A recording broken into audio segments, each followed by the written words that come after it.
Evangelho de Jesus, conforme escreveu Lucas, capítulo de número 1, verso de número 31, diz: E eis que em teu ventre conceberás e darás à luz a um filho, e colocará o nome dele de Jesus. Este será grande, e será chamado Filho do Altíssimo. E o Senhor Deus lhe dará o trono de Davi seu pai, e reinará eternamente na casa de Jacó, e o seu reino não terá fim. Maria olhou para o anjo e disse: Como se fará isso, se eu ainda sou virgem? Uma das realidades do ser humano é tentar sonhar. Nós, desde novinho, pequeno, nós somos estimulados pelos nossos pais com perguntas que nos dizem: o que você vai ser quando crescer? E todos nós aprendemos a responder essas perguntas com coisas que estão ao alcance dos nossos olhos. Quando eu era menino, eu tive as mesmas perguntas que com certeza todos vocês tiveram: o que você vai ser quando crescer? E as minhas respostas eram diversas, e elas foram amadurecendo e crescendo, mas nunca saíram do meu campo de visão. Ou seja, eles sempre tiveram dentro da minha limitação, daquilo que eu conhecia, daquilo que eu sabia. Quando eu era novinho, eu me lembro que um dia nós estávamos numa loja, e a minha mãe olhou para mim e falou para a moça, dizendo assim: olha, presta atenção no que ele vai dizer. E a minha mãe olhou para mim e disse: filho, fala para a moça o que você vai ser quando crescer. E eu disse para ela: mãe, eu quero trabalhar na Tupi. A Tupi é uma empresa de Joinville, eu sei que todos vocês sabem, mas talvez quem assiste e está assistindo não. É uma empresa de fundição aqui de Joinville. E eu me lembro que o que me fez sonhar em trabalhar naquela empresa foi porque tinha um homem que ia na nossa casa, que ele ia vestido com a roupa da Tupi. Era uma roupa azul, um macacão grande, e eu achava aquilo demais. Eu dizia comigo: se um dia eu usar uma roupa dessa, eu vou ser feliz. Porque o sonho meu era limitado àquilo que eu conhecia, aquilo que eu via. Então, à medida do tempo foi passando, de repente eu queria ser bombeiro, de repente eu queria ser piloto de avião, e as coisas foram mudando, e no fim, eu vivo algo que eu nunca sonhei. E a prova de que o sonho é limitado à nossa realidade foi um dia que eu estava dentro da minha casa, e eu descobri que quem morava embaixo era um jovem de 17 anos, que acordava 3 horas da manhã para trabalhar, formando paver, aqueles tijolinhos para colocar no chão. Acordava 3 horas da manhã, trabalhava durante toda a madrugada, meio-dia, dormia, e acordava de madrugada para fazer isso todos os dias. E aí um dia eu encontrei ele, depois de saber disso, e falei: mano, você sabia que você pode viver algo diferente? Você pode sonhar algo diferente, você é muito novo, você tem um projeto, um futuro brilhante. E eu disse para ele: qual é o teu maior sonho? Eu pensei que eu ia poder dar um caminho para ele viver aquele sonho. E ele disse para mim: olha, o meu sonho é trabalhar de caminhoneiro. E eu disse para ele: e ser dono de um caminhão? Ter uma empresa? E ele falou: não, só ter a carteira registrada e trabalhar dentro de um caminhão, eu vou ser feliz. E essa é a realidade do ser humano. Por isso que quando Deus apresenta a realidade dele para nós, o nosso primeiro impacto é dizer: não combina comigo, é incompatível. Quando o anjo Gabriel entrou na casa de Maria, Maria era apenas uma menina, quanto qualquer outra menina da Palestina, que não tinha nenhuma visão de algo bom para o futuro. As mulheres eram segregadas, não tinham o mesmo valor naquela época. E de repente um anjo entra na casa dela e diz que ela vai ter um filho, e que o filho dela seria o rei, iria tomar o reino de Jacó, seria um futuro extraordinário. Então isso para Maria é algo que não combina com a realidade dela. E a primeira coisa que Maria diz para o anjo é algo que nós sempre dizemos para o Senhor quando algo maravilhoso vem sobre nós: Deus, isso não tem nada a ver comigo. Deus, eu sou muito pequeno. Deus, isso não dá. Quando você olha para Jeremias, Deus falando com Jeremias, dizendo que ele profetizaria para a nação, ele diz: Senhor, mas eu ainda sou uma criança. E essa é a realidade que nós sempre apresentamos para o Senhor. O Senhor apresenta uma realidade que é incompatível, e nós apresentamos uma realidade que é a nossa, racional, limitada. E a primeira coisa que a gente precisa entender é que quando Deus projeta algo para mim e para você, não combina comigo e com você. Se o projeto vem de Deus, ele nunca vai combinar comigo e com você, porque se combinasse com a gente seria fraco, teria problema, teria debilidade. Tudo aquilo que Deus planeja para nós, na verdade, combina com Ele. E é por isso que nós sempre vamos nos sentir perante os planos de Deus insuficientes, inadequados, incompatíveis. E quando Maria recebe a visita do anjo, o anjo não diz apenas qualquer coisa, ele diz que ela teria o nosso Salvador. E isso é o mais extraordinário. Jesus, antes de ser o nosso Salvador, foi a promessa de Deus para a vida de alguém. Antes dele nos salvar, ele salvou a realidade de alguém comum. Antes dele mudar a nossa história, ele mudou a história de uma mulher chamada Maria. Maria é digna do nosso respeito porque ela ouve uma palavra que é a primeira vez que surge na Bíblia. Quando o anjo Gabriel chega na casa dela, ele olha para ela e diz: salve agraciada. Sabe o que é isso? Ele olha para ela e diz: digna de graça. A primeira pessoa que conheceu a graça foi ela. E nós só conhecemos a graça porque através dela Jesus foi gerado e nela foi cumprido aquilo que eu e você vivemos hoje. Antes de qualquer coisa, Jesus foi a promessa de Deus para a vida de alguém. E isso é muito maluco de entender. Imagina, o anjo fala para ela e a quantidade de coisas que passa na cabeça de Maria, José, a sociedade, tudo o que ia acontecer. E aí ela diz a impossibilidade daquilo se realizar. E quando ela apresenta a impossibilidade, o anjo Gabriel olha para ela e diz: ei Maria, dá uma olhada para Isabel. Ela não era estéril? Aí parece que eu vejo Maria fazendo assim. Era. E qual mês de gestação que ela está? A Maria olha para o anjo e diz: no 6º mês. Aí o anjo olha para Maria e diz: está vendo? Porque para Deus nada será impossível. Algumas traduções dizem porque para Deus nada é, mas eu gosto dessa que diz porque para Deus nada será, porque isso nos dá um tempo de acompanhamento. Sabe o que eu sinto? É que quando Deus planeja alguma coisa, Ele nos acompanha no processo de viver aquilo que Ele planejou. Porque para Deus nada será. Se Ele se levantar qualquer coisa que diz que não vai acontecer, nós precisamos nos lembrar, porque para Deus nada será impossível. Se levantar um obstáculo, uma palavra, alguém ou algo, lembre-se, porque para Deus nada será impossível. Ele age para que aquela palavra se cumpra. Uma das realidades mais profundas da Bíblia é quando Davi entra no campo de batalha contra Golias. Quando ele entra no campo de batalha contra Golias, se o Golias soubesse, ele não teria entrado no campo de batalha contra Golias. Ele jamais teria entrado. Porque quando Jessé ungiu Davi, lembra, Samuel foi na casa de Jessé e ungiu Davi. Foi uma palavra que foi liberada sobre ele. Agora Davi não era mais um pastor. Davi era alguém que seria o rei de Israel. Quando Davi entra no campo de batalha, Golias pensou que estava mexendo com o menino, mas na verdade ele estava batendo de frente contra aquele que seria o rei de Israel. Ele não lutou contra Davi, ele lutou contra a palavra de Deus lançada sobre a vida de Davi.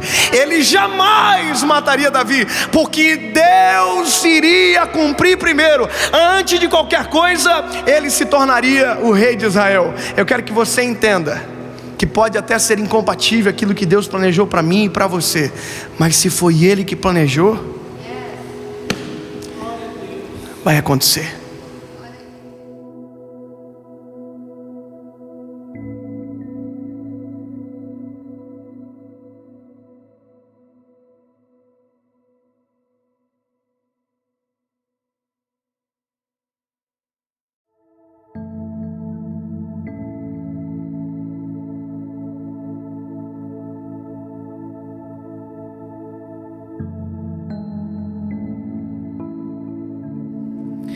João capítulo 21, versículo 15, diz: e depois de terem jantado, disse Jesus a Simão Pedro: Simão, filho de Jonas, amas-me mais do que a estes? E ele respondeu dizendo: sim, Senhor, tu sabes que eu te amo. e disse-lhe: então, vamos de novo, tem um pelinho aqui. Tá. Só porque depois fica estranho. Eu lembrei que o jeito tinha falado. Valeu, gente. De novo, 5 segundos.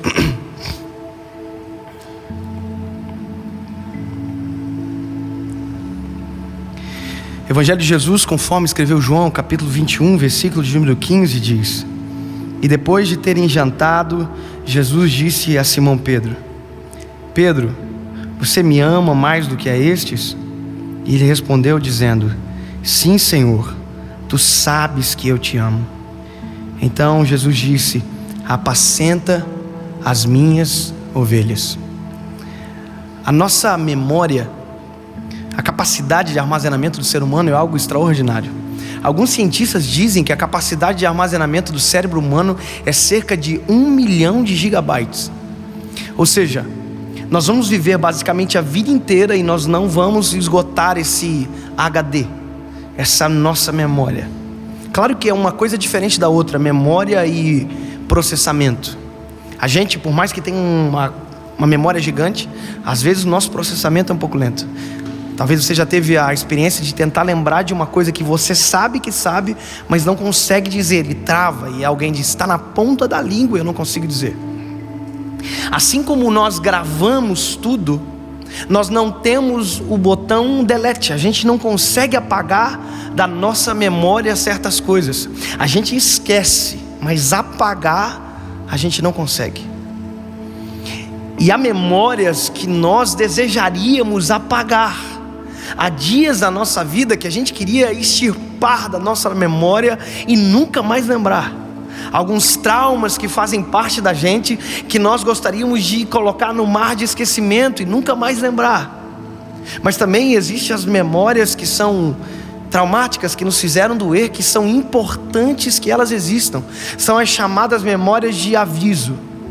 Eu me lembro que quando eu era menino, essa minha memória de aviso ainda estava sendo formada. Tinha uma moto com escapamento quente e meu pai disse: não chega perto, você vai queimar a perna. Eu olhei a moto me olhou e parece que uma coisa atraiu a outra. E quando eu vi, eu estava brincando no lado da moto até que eu encostei a perna no cano do escapamento e queimou a perna. E meu pai olhou para mim e disse: eu falei para você que estava quente. E aquilo dali serviu para mim por muito tempo. A moto estava, eu não chegava perto, porque eu sabia, porque eu tinha uma memória que me dizia: dói, machuca. Então as memórias que nos fazem, que às vezes nos machucam, que nos fazem às vezes até mesmo chorar, muitas delas não podem ser apagadas, porque elas nos livram, elas nos não deixam esquecer daquilo que não pode ser esquecido. Sabe, quando Jesus fala para Pedro: Pedro, tu me amas, Jesus estava trabalhando na memória de Pedro, porque Pedro tinha uma história com Jesus, e é uma história extraordinária. A Bíblia diz que Pedro foi encontrado na beira do mar, depois de vir de uma pesca fracassada. Pedro estava naquele momento no seu trabalho fracassado, e ele encontra Jesus, e a Bíblia diz que Jesus usa o barco de Pedro para pregar naquela ocasião. E quando a pregação acaba, Jesus olha para Pedro e pergunta se Pedro havia pescado alguma coisa, e ele disse que não. E aí Jesus disse para Pedro: então volta e joga para o lado direito. Uma das falas de Pedro que muita gente enfatiza como sendo bom, na verdade é ruim. Pedro olha para Jesus e diz: sobre a tua palavra eu lançarei a rede. Na verdade Pedro estava dizendo para Jesus: se der errado, a culpa é sua, foi você que foi, eu sou pescador, o senhor não. Então sobre a tua palavra eu vou lançar. Então se der errado, é a tua palavra, foi você. E a Bíblia diz que Pedro joga a rede para o lado direito, e quando Pedro joga a rede para o lado direito tem peixe, ele pesca. Então ele volta com a rede cheia de peixes, chega na beira da praia, e a Bíblia diz que ele não conta, não tem a quantidade de peixes. A Bíblia diz só que Jesus olha para Pedro e diz: Pedro, hoje tu é um pescador de peixes, mas eu vou te transformar num pescador de almas. Pedro larga as redes, larga os peixes, larga o barco, fica tudo para trás, e a Bíblia diz que Pedro segue Jesus. Jesus trabalha na vida de Pedro. Pedro é trabalhado por Jesus, moldado por Ele. As histórias que envolvem Pedro sempre são um pouco dramáticas. Pedro andando sobre as águas, Pedro negando Jesus, Pedro sendo exortado por Jesus e ao mesmo tempo um pouco antes sendo elogiado. Ou seja, tudo que envolve Pedro envolve um pouco de drama. É por isso que eu coloquei o nome do meu filho de João e não de Pedro, porque se ele fosse dramático igual Pedro era, eu acho que eu ia me incomodar demais. Pedro era um discípulo que, se Jesus pudesse escolher com o crivo que a gente escolhe as coisas, nós nunca escolheríamos um Pedro para andar junto. A gente escolheria somente João. A gente não escolheria Judas, a gente não escolheria Pedro. E a Bíblia conta que no meio de todo esse processo que Jesus fez com Pedro, de trabalhar na vida dele, de tirar ele de pescador de peixes e transformar ele num pescador de homens, quando tudo está quase acabando, a Bíblia diz que Jesus morre na cruz do Calvário, ressuscita. E um pouco antes desse texto que eu li, Pedro é encontrado na beira do mar, voltando a ser quem ele era antes. Pedro está voltando a pescar. Pedro desistiu. Pedro abandonou. Pedro não consegue lembrar naquele momento que ele já não era mais pescador. Aquela memória de aviso dele não vem. Não dá certo mais pescar se ele não estiver junto.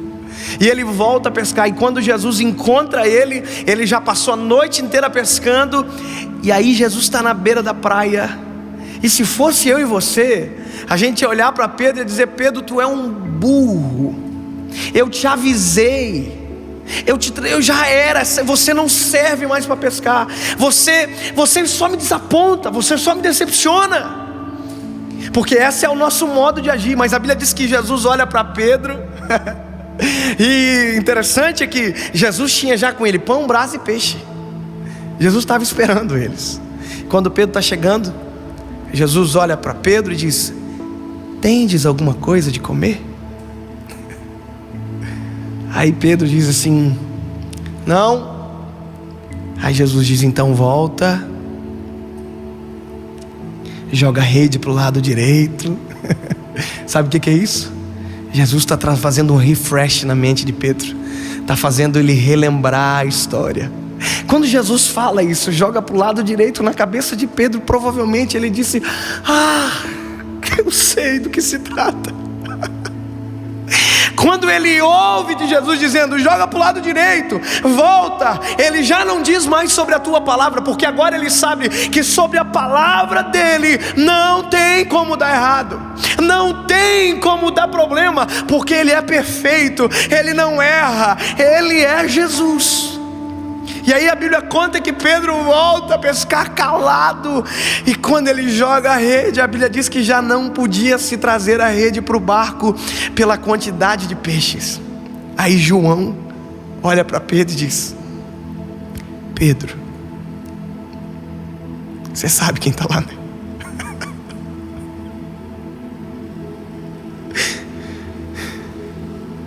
É Jesus que está lá, Pedro. Pedro já sabia. Pedro se joga no mar e vem pelo mar arrastando a rede, e Jesus está esperando ele. E na cabeça de Pedro está passando um filme, porque ele lembrou de tudo aquilo que Jesus já fez. Ele já lembrou do processo, ele já lembrou que ele negou Jesus por 3 vezes e o galo cantou. Está passando um filme na cabeça dele. Ele está pensando: eu desisti dele, mas ele não desistiu de mim. Pedro precisava lembrar disso. Pedro não podia esquecer, e Jesus está na beira do mar só para garantir que Pedro não tinha esquecido. Não tinha esquecido que ele ouviu de Jesus que ele seria uma pedra sobre qual Jesus edificaria a igreja dele. E aí quando ele está na beira do mar, na beira da praia chegando, a Bíblia diz que Jesus dá um tempo para Pedro contar. Antes ninguém conta peixe, agora parece que eu vejo Jesus dizendo: conta, Pedro, tem tempo para contar. Conta, já tem brasa aqui, já tem pão, já tem peixe. Não é desse peixe que eu preciso, eu só preciso que tu lembre. Ele conta os peixes. Quanto que deu, Pedro? Não está na Bíblia, eu estou inventando. Quanto que deu, Pedro? 153. Precisa do peixe ou não? O que você vai fazer com esses peixes, Pedro? E essa rede que você comprou que você não precisava mais? Porque a rede de Pedro foi abandonada na beira do mar. Pedro investe no erro dele. Ele compra rede nova, barco novo, porque aquilo apodreceu na beira do mar, ficou para trás. Tem gente que esquece que já deu errado, esquece que já tropeçou no mesmo buraco, na mesma atitude, na mesma postura, e faz errado de novo e de novo e de novo. Deus já falou centenas de vezes e ele cai na mesma pedra, no mesmo buraco. E aí eles vêm para um círculo, ninguém tem coragem de perguntar se era realmente Jesus. E quando está aquele ambiente constrangedor, Jesus olha diretamente para quem precisava lembrar e diz: Pedro, tu me amas?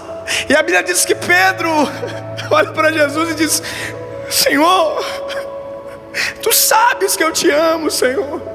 Aí Jesus diz: lembra, apacenta as minhas ovelhas. Segunda vez: Pedro, tu me amas? E ele diz: sim, Senhor, tu sabes que eu te amo, então apacenta as minhas ovelhas. Irmão, Jesus tinha negado Pedro 3 vezes. Parece que Jesus está só não fazendo Pedro lembrar, como está fazendo Pedro empatar uma conta que ele não poderia empatar nunca mais. Jesus está trazendo a memória dele: se tu me amas, apacenta a minha ovelha. Se tu me ama, obedece a minha voz. Se tu me ama, faz aquilo que eu fiz você para fazer. É uma memória que Pedro está lembrando, que não poderia ser apagado. Talvez no dia foi constrangedor, doeu, porque ele teve que abandonar alguma coisa que ele gostava, mas agora tinha algo novo para ele viver e ele precisava viver.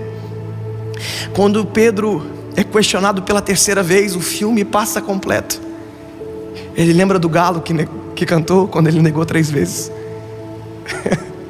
Ele lembra de absolutamente tudo. E a Bíblia diz que o semblante de Pedro cai, entristece, e ele diz: Senhor, tu bem sabes que eu te amo. Se tivesse uma versão do Dave, eu ia completar assim, que Jesus disse: que bom que você lembrou. Que bom que você lembrou.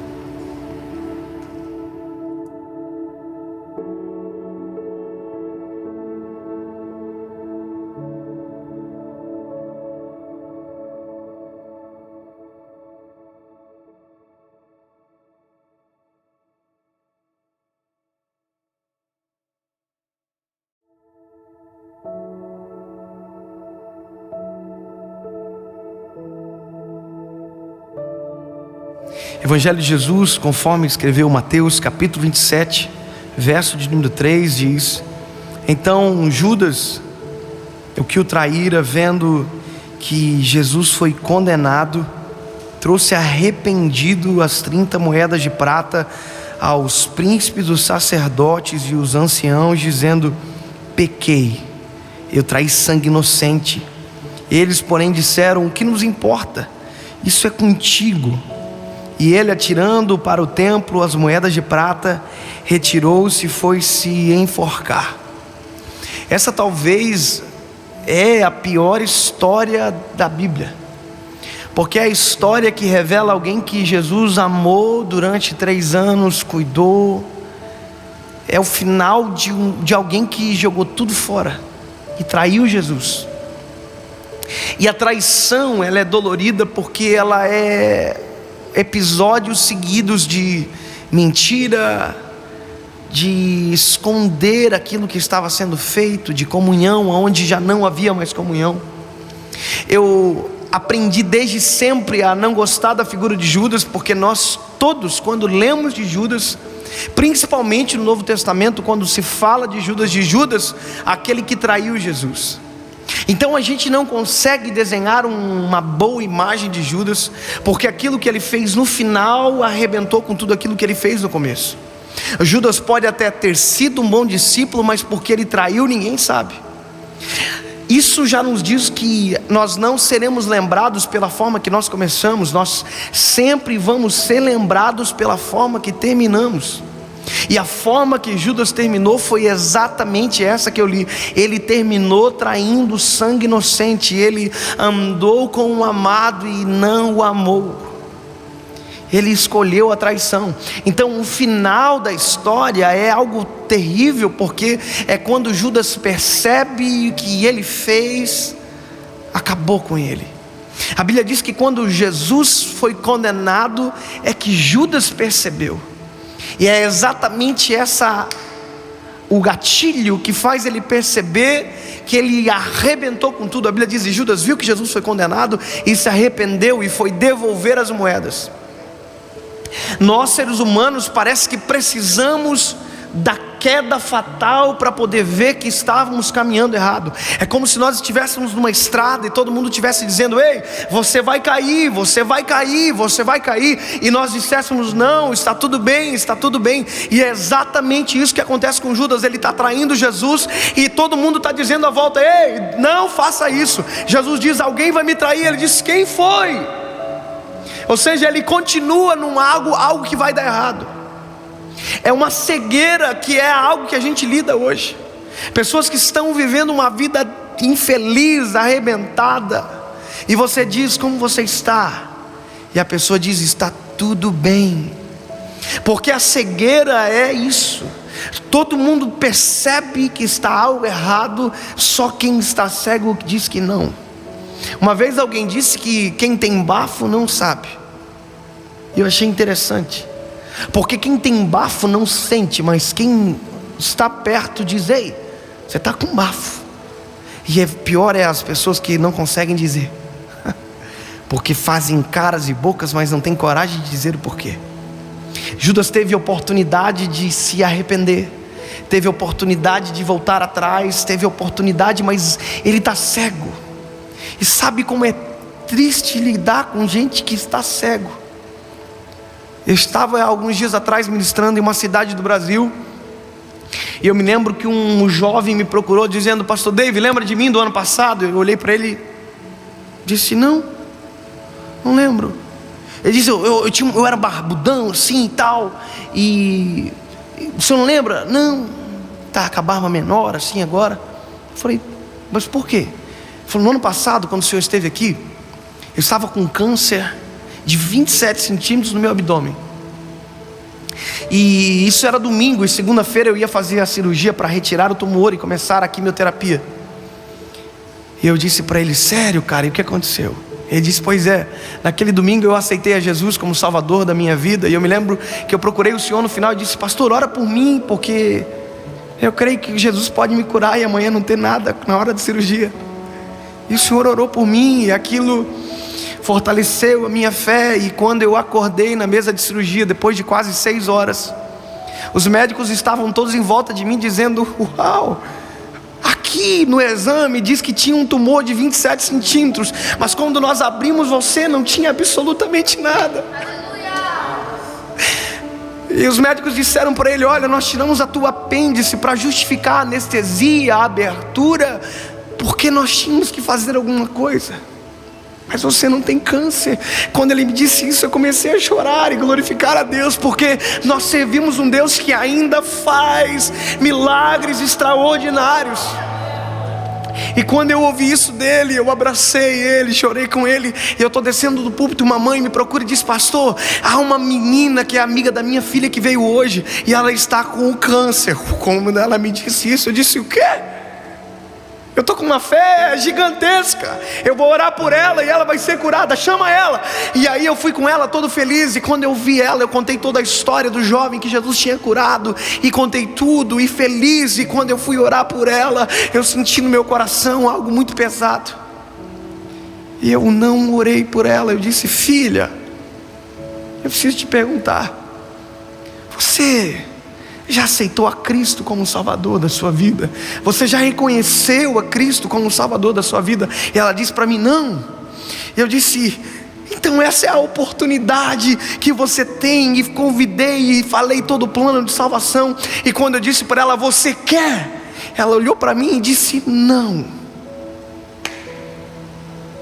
Eu fiquei impotente, porque era uma menina com câncer, ouvindo de alguém que Jesus tinha curado do câncer, vendo alguém que Jesus tinha sido curado E eu disse tudo isso para ela, e mesmo assim ela olhou para mim e disse: eu não quero esse Deus que cura as pessoas do câncer, eu prefiro o câncer, mas eu quero continuar fazendo o que eu estou fazendo. Ela disse para mim: pastor, eu não estou disposta a abrir mão das festas, eu não estou disposta a abrir mão dos meus amigos, eu não estou disposta.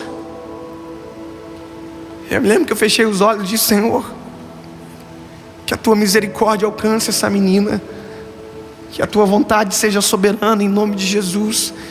E aquilo arrebentou o meu coração, porque a nossa racionalidade nos faz pensar o que vem após um câncer que não é curado. Isso não é algo de desejo que eu vou dizer, isso é lógica. Daqui a alguns dias essa menina pode estar dentro de um hospital, em um estágio terminal, e ela vai chamar alguém, um pastor, e vai dizer: olha, por favor, ora por mim, eu me arrependi. E sabe o que é isso? É exatamente a postura de Judas. Quando tudo acabou, Satanás abriu os olhos dele e diz: olha o que você fez. Quando a venda dele cai, que ele viu que Jesus foi condenado, eu não sei o que Satanás contou para ele, fazendo ele pensar que Jesus não iria ser condenado. Mas quando ele vê a venda é retirada dos olhos, ele olha para Jesus e ele diz: pá, o que foi que eu fiz com meu amado? A Bíblia diz que ele pega as 30 moedas de prata, vai até o chefe do sacerdote e diz: toma, eu não quero. O chefe dos sacerdotes olha para Judas e diz: ei, agora é contigo. Nós não queremos isso daqui, porque essas moedas têm preço de sangue. É exatamente isso que Satanás faz todos os dias com milhares de jovens.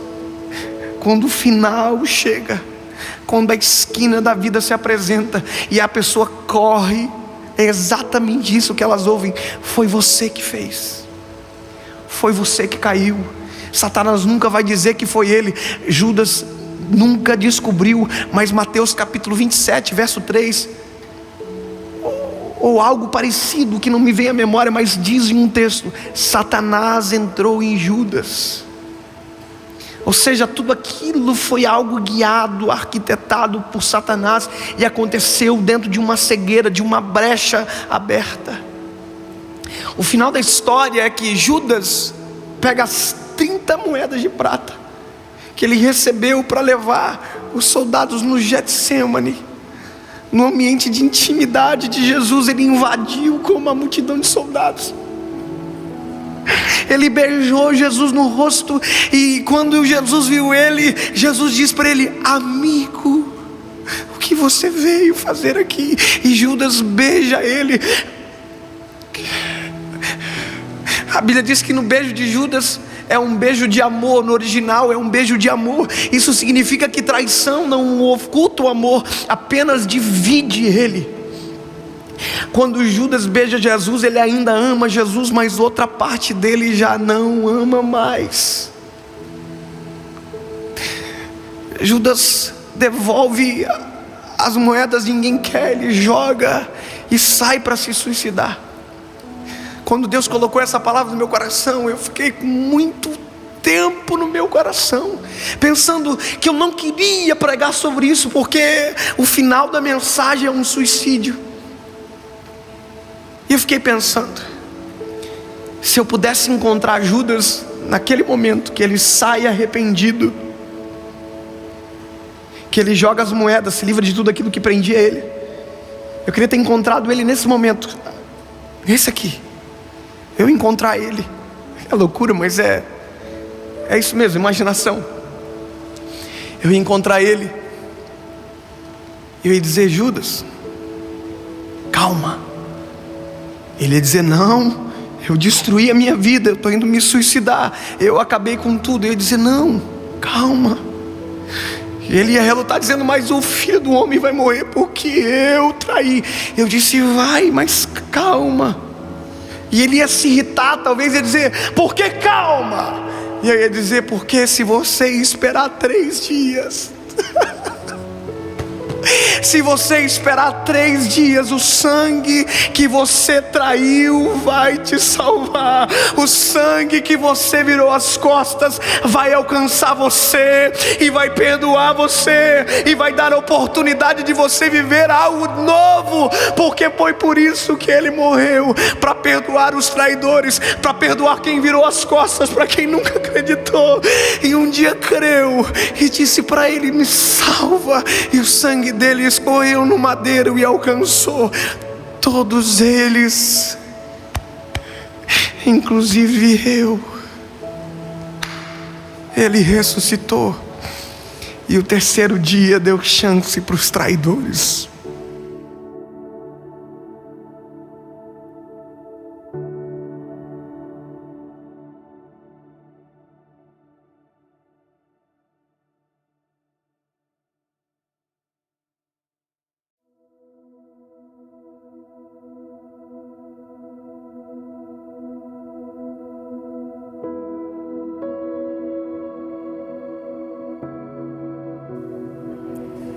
Josué capítulo 24, versículo 15 diz: porém, se vos parece mal aos vossos olhos servir ao Senhor, escolhei hoje a quem servais: se os deuses a quem serviram vossos pais, que estavam da além do rio, ou os deuses dos amorreus, em cuja terra habitais. Porém, eu e a minha casa serviremos ao Senhor.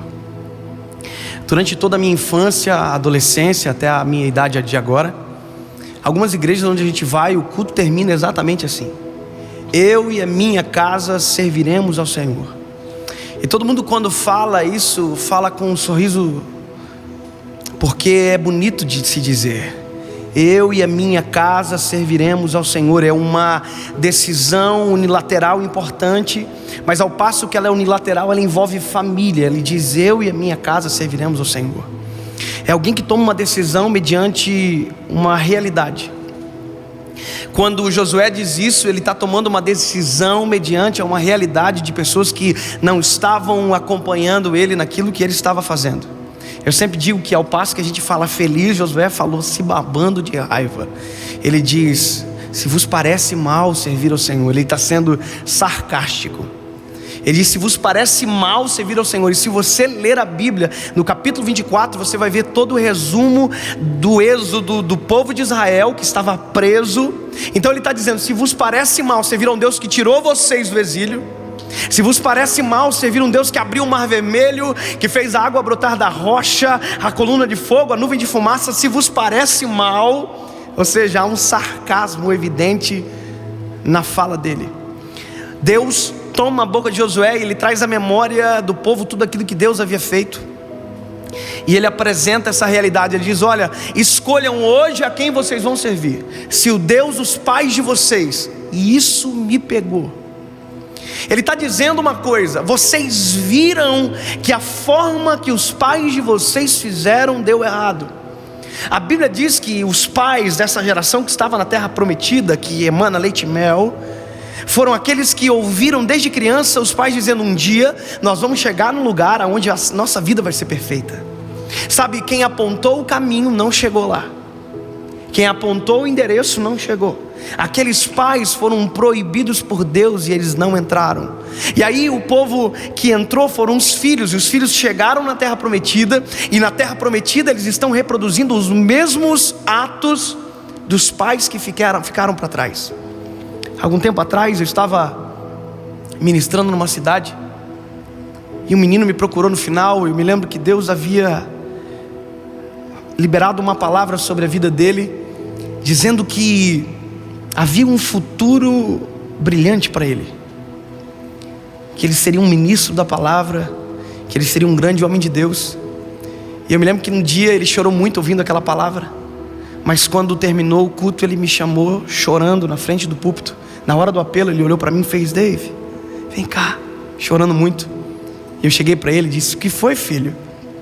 Ele disse: tudo que Deus falou comigo é muito lindo, mas eu já vi dando errado com o meu pai. As palavras que Deus falou comigo, Deus já falou com meu pai, mas meu pai me abandonou quando eu tinha 3 anos e morreu de AIDS. Ele disse: eu tenho muito medo de ser aquilo que o meu pai foi e não ter essas palavras sendo cumpridas na minha vida. E essa é a realidade de muita gente. Pessoas que ficam presas nos legados negativos de dentro de casa. Pessoas que os pais se divorciaram e parece que se casam para se divorciar. Filhos que foram maltratados, até mesmo espancados pelos pais e choraram muito, e hoje fazem a mesma coisa com seus filhos. Pessoas que não conseguem se desvencilhar dos legados negativos, não conseguem largar a mochila das pedras pesadas e tomar sobre si o jugo leve de Jesus, algo que gera uma nova história. Esse povo chegou na terra prometida e eles são a cópia de um povo que não entrou na terra prometida. Sabe, uma vez eu ouvi dizendo de um jogador de futebol muito rico que era traficante de drogas no Rio de Janeiro, e alguém disse: pastor, ele é milionário, jogador de futebol, ele saiu da favela. E eu disse: ele saiu da favela, mas a favela não saiu dele. Tem pessoas que saem da miséria, mas a miséria nunca sai deles. Tem pessoas que saem de um lar corrompido, mas a corrupção nunca sai da vida delas. São pessoas que não conseguem se desgarrar, se desvencilhar, abandonar, quebrar as palavras de maldição. Pessoas que vivem debaixo de palavras de maldição, como burro, desprezível, imprestável, e vivem com isso a vida inteira, para que um dia da vida, na esquina da vida, ele diga: eu sou assim, porque quem veio antes de mim foi igual. Eu não sei como você foi criado, mas durante muito tempo eu vivi dentro de um lar onde havia uma desestabilidade. Até Jesus transformar, nós vivemos um tempo difícil dentro da minha casa, onde meu pai não servia a Deus e a minha mãe lutava em oração pelo meu pai, mas isso tudo era muito conturbado dentro de casa. Meu pai era irado, era um homem difícil de lidar, não aceitava a opinião de ninguém, tratava todo mundo diferente. Nós não tínhamos uma casa onde nós poderíamos chamar de lar. E hoje eu falo disso sem nenhum maior problema, porque foi curado. Mas hoje eu sou casado já faz 7 anos, meu filho acabou de nascer, e eu me lembro que antes de me casar, minha mãe olhou para mim e disse: filho, como é que você quer que seja o seu casamento? E eu disse: mãe, como assim? Ela disse: você quer que seja um céu ou um inferno? E eu disse: um céu. E ela disse para mim: então escolha. Escolha. Se você quer que a sua vida seja um céu, escolha. Quando Josué perante o povo diz: ei, eu não sei vocês, mas eu e a minha casa. Parece que eu vejo a casa de Josué tudo assim, ó. Eu e a minha casa serviremos ao Senhor. Ele está dizendo: o que ficou para trás, ficou para trás. O que deu errado lá atrás não vai dar errado na minha vida. Ei, se você tem os seus pais divorciados, eu quero dizer para você: o seu casamento será feliz. Se dentro da sua casa um lar fracassou, Deus dará para você um lar que não fracassará. Se você viu a corrupção dentro da sua casa, dentro da sua família, haverá honestidade, haverá paz e abundância, porque é questão de nós escolhermos. Ei, você não é fruto do meio, você é fruto de uma escolha. Porque se fruto do meio fosse uma máxima, filho de mendigo seria para sempre mendigo, e filho de médico sempre seria médico. Mas não é o caso. A gente vê muita gente de filho de ninguém que depois vira gente extraordinária. Sabe por quê? Porque a gente precisa escolher. E eu e a minha casa, eu e a minha casa, ei, não haverá divórcio na minha casa, não haverá guerra na minha casa, não haverá desonestidade, não haverá palavras de maldição. Tudo cai por terra em nome de Jesus, porque eu decido sobre a minha casa conforme a palavra. Eu tenho a possibilidade de viver novidade de vida. Provérbios 16 diz: porque o coração do homem pode até fazer planos, mas a resposta vem do Senhor. Pergunta para Ele o que Ele quer para você. Pergunta para Ele o que Ele quer para você. Meu filho acabou de nascer, faz 1 mês e 20 dias. Se ele perguntasse para mim hoje: papai, o que você quer para mim? Eu ia dizer para ele: filho, que você seja mais feliz do que o papai foi, que você vá mais longe do que o papai já foi, que você seja muito mais instrumento de Deus do que o papai foi, que você caminhe uma milha a mais, que você conquiste muito mais. Eu sou falho.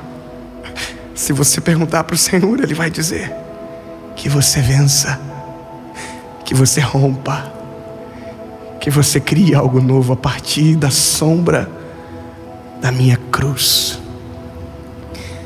Ontem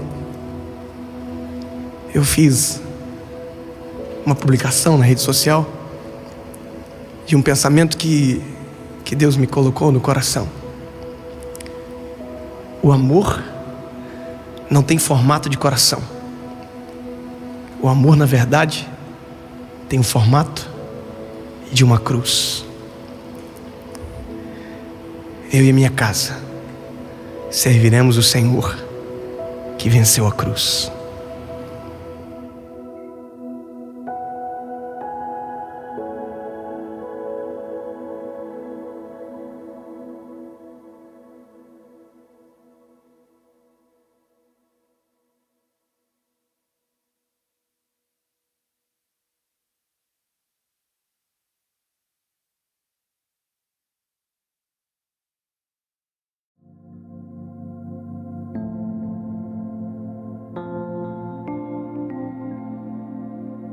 Atos capítulo de número 3 diz: e Pedro e João subiam juntos ao templo na hora da oração, a nona. E era trazido um varão que desde o ventre de sua mãe era coxo, o qual todos os dias punham à porta do templo chamada Formosa para pedir esmolas. O qual, vendo Pedro e João que iam entrando no templo, pediu que lhe dessem uma esmola. E Pedro e João, fitando os olhos nele, disse: olha para nós. E olhou para eles, esperando receber deles alguma coisa. E disse Pedro: não tenho prata nem ouro, mas o que eu tenho, isso te dou. Em nome de Jesus Cristo Nazareno, levanta e anda. E tomando pela mão direita, levantou, e logo os seus pés e arteiros se firmaram.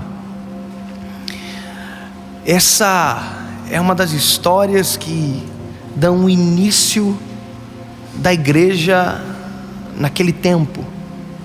É a partir de Atos dos Apóstolos, capítulo 2, quando o Espírito Santo de Deus desceu sobre todos que estavam esperando, e batizou e encheu toda a casa, todos falaram em línguas e todo aquele mover. Isso aqui é o ato que seguiu. A lógica de muita gente é, depois de viver algo sobrenatural na presença de Deus, nunca mais volta para a igreja. Tem gente que vive de eventos, de um evento para o outro, e não tem algo no meio. E isso é algo que me tocou e eu achei interessante, porque quando Pedro e João saem de Atos 2, eles estão voltando para o templo na hora da oração. Ou seja, eles descobriram que quanto mais de Deus a gente tem, mais a gente quer. E essa é uma máxima de Pedro e João. Eles estão apaixonados. Aquilo que eles receberam em Atos 2 não foi um combustível para desaparecer, foi um combustível para ter desejo de ter mais de Deus. Então eles estão indo para o templo, só que a Bíblia diz que na porta do templo tem um coxo. E quando eu li sobre esse coxo, que eu queria entender a figura de alguém que não anda, sendo que o título que se dá não é um paralítico, eu descobri que na verdade coxo não é alguém paralítico. Coxo é alguém que tem uma parte do corpo menor do que a outra, ou em falta. Era um manco que nunca andou. É um manco que provavelmente deve ter ouvido: olha, se for para andar feio é melhor nem andar. E a Bíblia vai dizer que esse manco, esse coxo, tinha um amigo que todos os dias levava ele à porta. Isso não é heresia, porque a Bíblia diz que todos os dias ele era trazido à porta. Se alguém traz à porta, esse alguém de uma certa forma se importa com ele. Só que ao passo que ele levava para a porta, ele apenas fazia com que o coxo permanecesse coxo, porque a limitação dele era essa: levar para a porta e da porta para casa.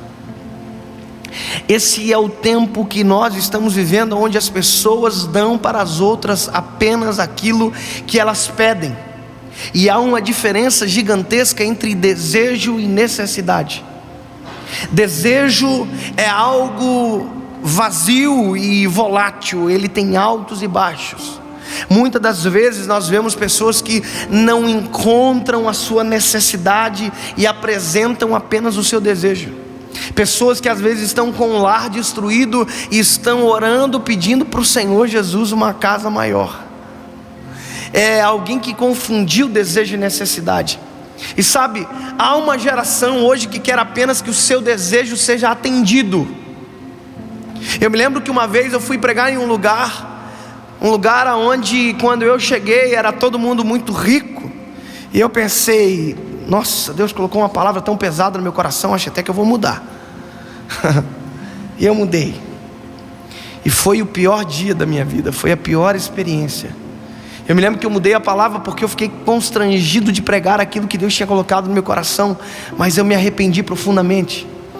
Eu me lembro que era um culto muito estranho, muito frio aquele ambiente, e eu preguei e as pessoas riram e nada aconteceu. Quando eu terminei de ministrar, eu me lembro que as pessoas que estavam no culto falaram para mim: olha que mensagem. E eu dizia dentro do meu coração: que vergonha. E no final do culto eu perguntei para o líder: olha, por que o culto de vocês é hoje, não em outros dias como todos de outras igrejas dessa cidade? E ele disse para mim: é porque a nossa galera gosta muito de balada. Então a gente mudou o culto para que eles possam estar no culto, mas para que também possam ir na balada. Ou seja, esse é o resumo de uma geração que recebe aquilo que quer, não aquilo que necessita. E hoje nós estamos vivendo o tempo onde tem gente dando aquilo que os outros desejam e não aquilo que as pessoas verdadeiramente precisam. Um evangelho de conveniência. E a Bíblia diz que no final dos tempos ajuntariam para si doutores segundo os seus próprios desejos. Sabe o que isso significa? Se eu quiser um lugar onde alguém pregue que eu posso usar droga, já tem alguém dizendo: aqui você pode. Se eu quiser ser homossexual, já tem uma igreja que vai dizer contra a palavra, dizendo: aqui você pode. Sabe o que é isso? Não é o que eu preciso, é aquilo que eu desejo. E aquele homem da porta, o coxo, ele desejava esmola, mas o que ele precisava era andar. E ninguém deu aquilo que ele precisava, apenas aquilo que ele desejava. Quem passava na porta e lançava esmola, na verdade financiava a porta do coxo, apenas fazia que ele permanecesse na mesma circunstância. Assim é eu e você quando lidamos com alguém que está às vezes afundado até o pescoço no pecado, vivendo uma vida difícil e contra aquilo que Deus diz, e a gente se finge de socialmente correto, aceito, e a gente não fala a verdade, porque a gente prefere ser coleguinha que não diz a verdade. Pastor, mas aí eu vou perder meus amigos. Uai, a Bíblia diz que se nós fôssemos do mundo, o mundo amaria o que é nosso, mas como nós não somos do mundo, é por isso que o mundo nos aborrece. Eu quero dizer para você: se o mundo gosta muito de você, fica ligado, porque provavelmente você parece demais com eles. Jesus veio pregar um evangelho de abnegação, não um evangelho de inclusão. Me desculpa, não é a lógica do evangelho. Pastor, você está dizendo que o evangelho exclui? Não, o evangelho abraça, mas exclui o pecado. Quando o evangelho abraça tudo ao mesmo tempo, não é evangelho. Não é possível caminhar duas coisas juntos. Não é possível. Parece que é uma pregação de um velho dizendo isso para vocês, mas não é possível. Não faz sentido. Não faz sentido. É impossível abraçar o pecado junto com o pecador. Ou você administra uma coisa ou outra. O Pedro e João estão vindo para o templo, e a Bíblia diz que eles param. E sabe, aqui está o segredo de ajudar verdadeiramente quem precisa de ajuda. Nós muitas das vezes nos vestimos de uma roupa de religiosidade, de santidade absurda, e quando a gente vê alguém que está caído, com problema, isso que eu acabei de dizer, ao invés de a gente ajudar, a gente apenas aponta o dedo e diz: errou, pecador, fraco, e a gente só acusa, a gente não para. E isso também é a esmola de alguém que pensa que está ajudando. Eu gosto de Pedro e João porque Pedro e João param e dizem: olha para nós. Eles estão fitando os olhos, e a Bíblia diz que o coxo baixa a cabeça quando eles param. Sabe o que é isso? É alguém que não está acostumado a ser ajudado de verdade. É um exemplo meio ridículo, mas deixa eu dizer. Há um tempo atrás eu estava no interior de Minas Gerais, jantando com a liderança, com os irmãos e comendo pizza. Amém. E quando eu desci do restaurante, tinha um cachorrinho na frente, uns 2 cachorrinhos. E eu sou apaixonado por animal. Eu pensei, eu vou dar uma comida para esses bichinhos.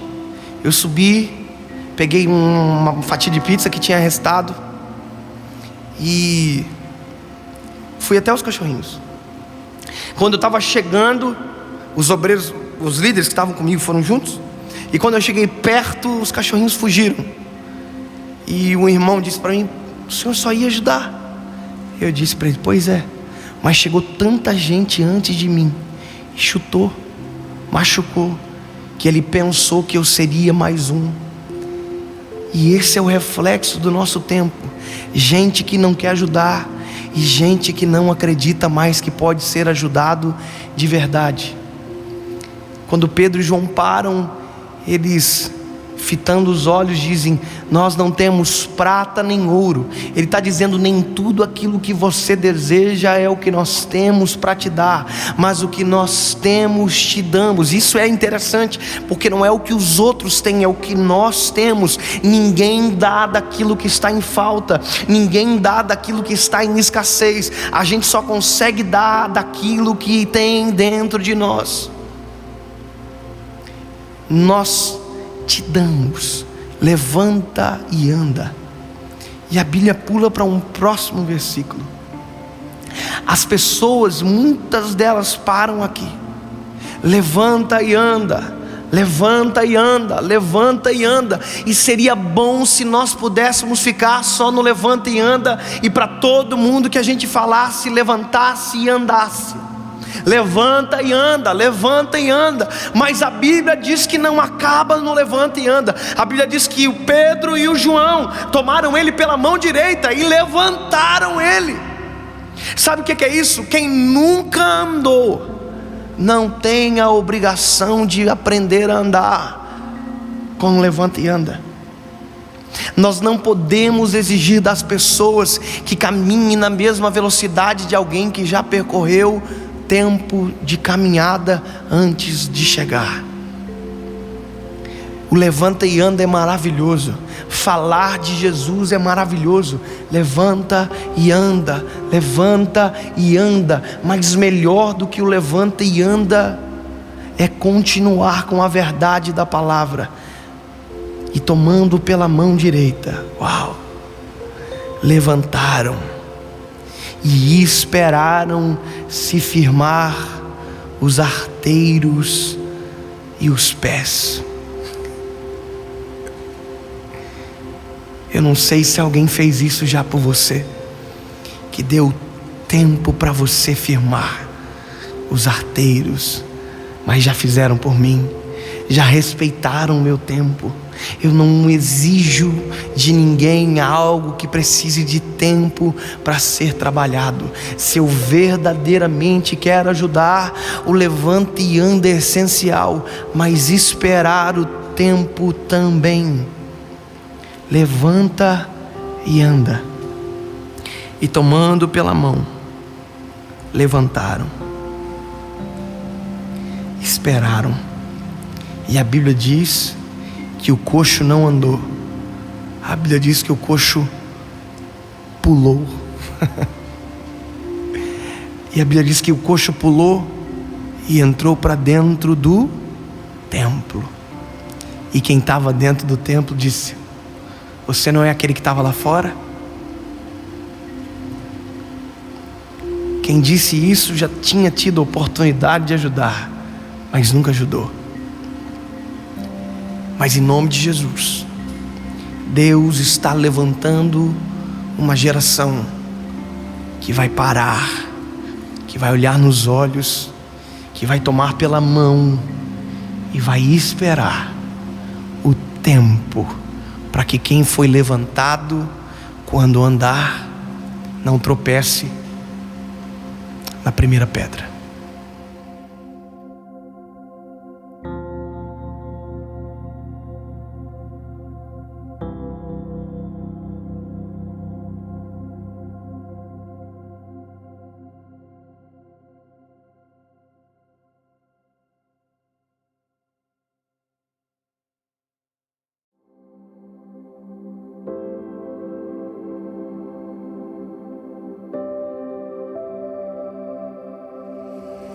Daniel capítulo 3, versículo de número 12 diz: há uns homens judeus que tu constituíste sobre os negócios da província da Babilônia, Sadraque, Mesaque e Abidnego. Esses homens, ó rei, não fizeram caso de ti. Aos teus deuses não servem, nem a estátua de ouro que tu levantastes adoram. Então Nabucodonosor, com ira e furor, mandou chamar Sadraque, Mesaque e Abidnego, e trouxeram estes homens perante o rei. Durante o tempo de liderança de jovens, pregando para jovens e adolescentes, uma das coisas que eu percebo é a preocupação em escolher alguém para namorar. Às vezes a gente vê gente que não era nem para estar pensando em namorar, mas que já quer namorar e estão desesperados, e às vezes estão orando e dizem para mim: pastor, eu estou orando para namorar. Eu acho isso interessante, namorar para orar, isso é muito legal. Mas às vezes a gente esquece que as pessoas que mais caminham ao nosso lado durante um tempo gigantesco da nossa vida são os nossos amigos. E para amigos parece que às vezes a nossa responsabilidade não é igual. A gente se relaciona com qualquer um, senta-se à mesa com qualquer um, a gente tem comunhão com qualquer um, e a gente se esquece que na verdade nós somos a média das 5 pessoas que mais andam com a gente. Ou seja, com quem você anda define quem você é. Se você só anda com gente má, a resposta é que provavelmente você não seja tão bom quanto imagina. Às vezes vem gente dizer para mim: pastor, eu estou namorando e eu só namoro com quem não presta. Aí lá no meu coração dá vontade de dizer: provavelmente você não vale muita coisa, porque essa é a realidade.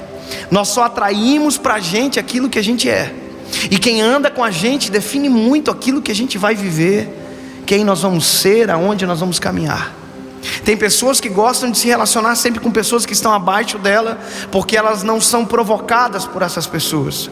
Assim como tem gente que sempre gosta de andar com pessoas que estão acima delas, porque essas pessoas provocam elas a melhorar, a caminhar mais longe.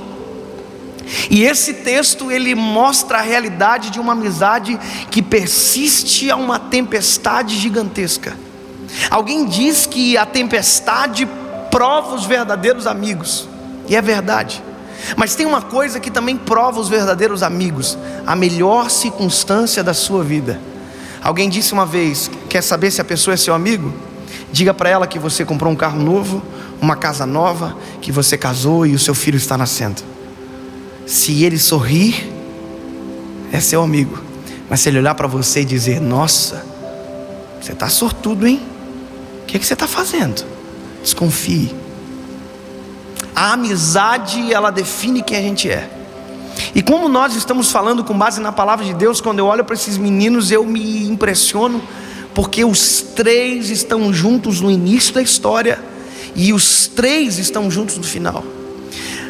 Não é spoiler, porque você já conhece o final da história, mas os 3 meninos que bateram de frente com Nabucodonosor são os mesmos 3 meninos que não se prostam, são os mesmos 3 meninos que vão para a fornalha, e também são os mesmos 3 que saem da fornalha juntos.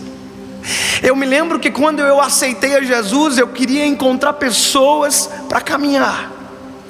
Me lembro que a primeira vez que eu fui na igreja, onde eu fui líder de jovens, após ter um encontro particular com Deus, eu me lembro que quando eu cheguei lá, um líder de jovens veio falar comigo. Eu vou falar o nome dele porque eu sei que ele não vai ficar triste, não vai ficar bravo. O nome dele é Felipe. E eu me lembro que quando o Felipe me encontrou, ele disse para mim: cara, vamos sentar com a gente lá na juventude, nós vamos cuidar de você. E eu e minha esposa, que na época ainda era namorada, sentamos com os jovens e a gente ficou tão feliz de estar ali. E eu comecei a prestar atenção no Felipe daqueles dias que seguiram. Eu fiquei prestando atenção como ele pregava, como ele liderava. E lá no meu coração eu dizia: eu quero ser igual ao Felipe. Porque são essas amizades que nos tornam melhores. São amizades que nos dão vontade de orar mais, de ser mais crente, de ser mais cheio do Espírito Santo, de ser mais honesto, de ser mais justo. E eu me lembro que eu observava o Felipe, e o Felipe tinha traços característicos que eu, sem saber, imitava. Eu me lembro que quando o Felipe pregava, ele sentia a presença de Deus, ele fazia com a mão assim, ó. E quando eu começava a sentir a presença de Deus, eu estava fazendo igual ao Felipe. Quando eu sentia a presença de Deus, quando eu estava falando alguma coisa para os jovens, eu me lembro que eu fazia assim. O Felipe tinha um jeito especial de dar glória a Deus. Quando ele dava glória a Deus, ele fazia um suspense com a mão dele. O Felipe, quando dava glória a Deus, ele fazia assim, ó.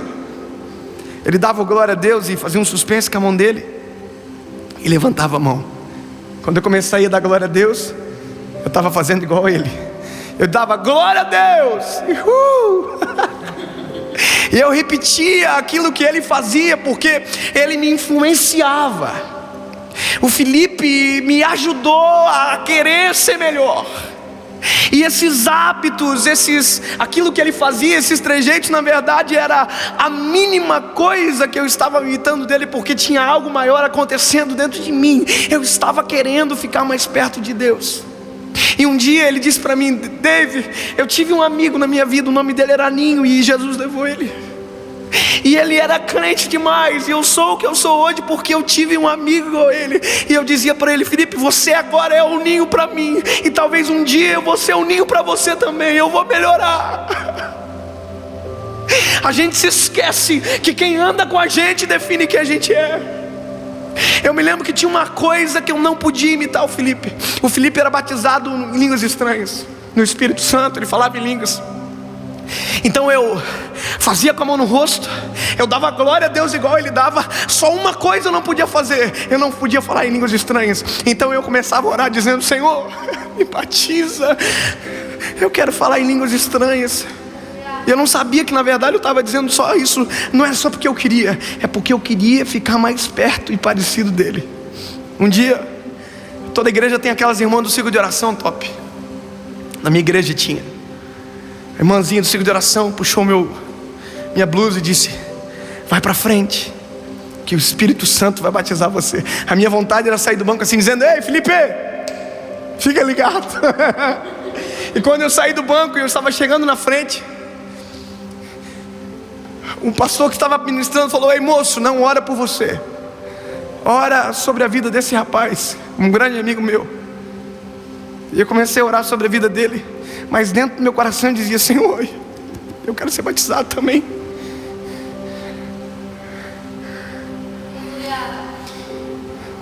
E aí não aconteceu. Eu estava orando, terminei de orar, não aconteceu onde eu esperava que iria acontecer. Quando eu voltei para o banco, o Espírito Santo me batizou no banco da igreja. E aí eu me lembro que já começou a ficar diferente o negócio. Aí agora eu dava glória a Deus, eu passava a mão no rosto e eu falava em línguas. E a minha vontade era correr até onde o Felipe estava e dizer: ei, agora eu estou parecido com você, a gente pode andar mais junto, eu estou ficando parecido com você. Começa a andar com gente que provoca você, começa a andar com gente que faz você ter mais vontade de orar, de se aproximar do eterno, de ser mais crente, mais cheio do Espírito Santo. Começa a andar com gente que não puxa você para baixo. Depois de viver um momento de intimidade com Deus, alguém que diz para você ir embora, se afastar, pare de andar com gente que só reclama, pare de andar com gente que não presta, e comece a andar com gente que te aproxima de Deus.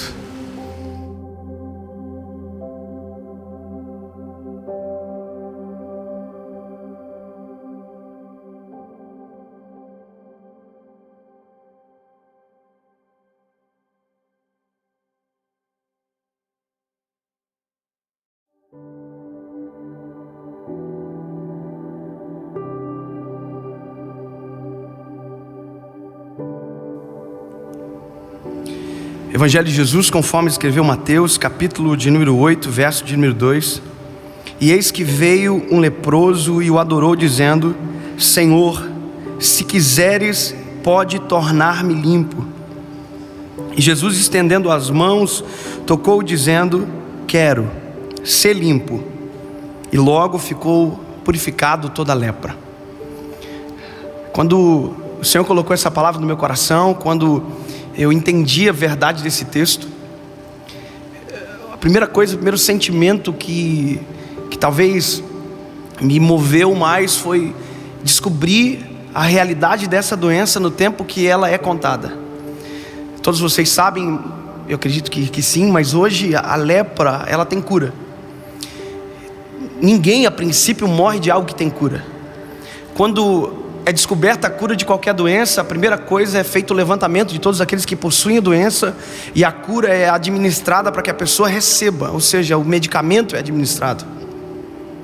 E por mais que a cura ela existe, por mais que ela, nesse tempo chamado hoje hanseníase, lepra, muita gente ainda morre de lepra. E a morte de lepra ocorre porque o tratamento é ignorado, ou lugares ermos onde o médico não chega, onde o tratamento não chega. Essas pessoas morrem simplesmente porque o médico não chegou lá. Então, a primeira coisa que nós entendemos é que é possível morrer de algo que tem cura. E a nossa geração é a geração que morre por coisas que tem cura. Então, quando a gente olha para esse texto da palavra, a gente vê alguém que iria morrer de qualquer jeito, que para ele não existia cura. Aliás, afinal de contas, a lepra era uma doença social, e quem tinha morria aos poucos. E eu não sei vocês, mas eu penso que pior do que morrer é saber o dia e saber o porquê. Então, quem tinha lepra, quando chegava com esse resultado para ele já sabia que ia morrer porque não tinha cura. Então, a primeira coisa que o leproso recebia era um atestado de morte, que ele tinha que sair da cidade, ele tinha que ir embora, não podia tocar em nada. Eu fico imaginando a cena quando alguém recebia o atestado de lepra. Ele tinha que ir para casa, ele tinha que entrar na casa dele e falar: mãe, não me toca, porque se você me tocar, vocês vão ficar leprosos. Então o leproso não tocava em nada, ele não tocava em mais ninguém, ele perdia aquilo que nós seres humanos mais amamos, que é o toque. Aliás, uma das linguagens do amor é o toque físico. Tem pessoas que se sentem amadas quando são tocadas, abraçadas. Então, a realidade da lepra naquele tempo, ele é um pouco diferente da nossa. Naquela época não tem cura, e hoje tem, mas a gente sabe que ainda tem gente que morre, mesmo sabendo que tem cura. Quando eu descobri esse texto, quando eu li esse milagre de Jesus, eu fui descobrindo outros leprosos que a Bíblia conta. E um dos leprosos que a Bíblia conta, ele é um chefe do exército do rei da Síria. Ele é um homem respeitado, ele é um homem valente, o nome dele é Naamã. E a Bíblia diz que ele é tudo isso, porém leproso. Ele consegue administrar e ter todos os cargos, ele é chefe do exército, ele é um homem valente, ele tem tudo, porém ele tem lepra. Se você ler esse texto junto com o que eu acabei de ler, você vai descobrir que os dois são leprosos, mas os dois reagem à doença de maneira diferente. O primeiro, que é leproso, a princípio dá a entender que ninguém sabe, porque ele continua sendo chefe do exército, ele continua sendo respeitado pelos senhores que estavam acima dele, pelo povo que estava abaixo, ou seja, ele permanece como alguém que não tivesse nada. É como se tivesse alguém que ignorasse aquilo que tinha. Só que ignorar ter lepra era assumir o risco de contaminar quem andava junto. Assumir o risco de ter lepra e não dizer que tem lepra era assumir o risco de adoecer e de uma outra forma matar quem estava junto. Basta você pensar que quem servia na mãe não sabia da doença dele, estava leproso e não sabia de onde estava vindo a doença, porque quem era general vestia roupa de general, mas por baixo da roupa de general tinha um leproso. Por isso que a Bíblia diz, ele é chefe do exército, ele tem respeito, porém é leproso. Ou seja, o porém tira o brilho de tudo aquilo que vem antes. Aquilo que Deus coloca no meu coração, dentro dessas realidades da lepra, dentro do leproso que diz para Jesus que ele tem lepra, e desse que ele é general do exército, é que a questão é que nós hoje estamos aprendendo a esconder as nossas fraquezas. Nós estamos escondendo aquilo que precisa ser curado. A gente começa com algo pequeno e a gente não trata, e de repente isso aumenta, e quando a gente vê, a gente morreu por algo pequeno.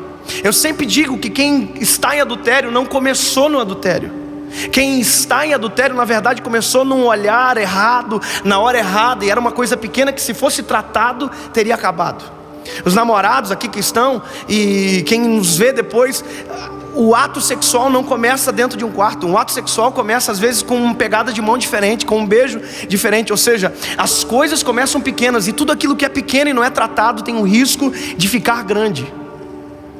Se há uma verdade dentro desse leproso que chega para Jesus, é que ele assume o risco de ser envergonhado pelas pessoas. Ele assume o risco de deixar as pessoas saber que ele errava, que ele tinha um problema. E aí eu não estou tratando já de um outro lado, mas ele assume o risco de dizer que está doente. Se você parar para observar, o leproso entra no meio da multidão, e quando ele entra no meio da multidão, ele faz algo que já não podia ter feito. Só imaginar que esse leproso tocou em pessoas que ele não poderia tocar, mas ele toca porque ele está chegando em Jesus. Então imagina comigo, quando o leproso chega em Jesus, ele dobra o joelho, ele diz: Senhor, se o Senhor quiser, eu serei limpo. Ele não diz que ele é leproso, porque se ele dissesse eu sou leproso, todo mundo que ele tinha tocado tinha feito assim, e depois ia ter uma fila perto de Jesus dizendo: Jesus, ora por mim, porque aquele homem que era leproso que o Senhor curou encostou em mim, e provavelmente eu estou doente. É por isso que quando ele chega até Jesus, ele diz: Senhor, se o Senhor quiser me limpar, eu serei limpo. Ele não diz que ele é leproso. Só que quem está perto consegue saber que ele é leproso, porque a gente, escuta isso que eu vou dizer: se você está doente, por mais que você tente esconder, quem anda com você percebe como você está. A gente tem coisas que a gente não consegue esconder. Algum tempo atrás nós tivemos um problema no mundo gospel muito grande, com envolvimento com drogas e todas as coisas. E quem tinha discernimento espiritual já falava: olha, alguma coisa não está certa, porque chega um momento que aquilo que é doença, a gente não consegue esconder. E a lepra era uma doença difícil de esconder, porque quem tinha apodrecia da extremidade para dentro, e o cheiro era forte. Ou seja, querido, tem coisas que a gente não pode esconder. Se tem cura, a gente não precisa esconder.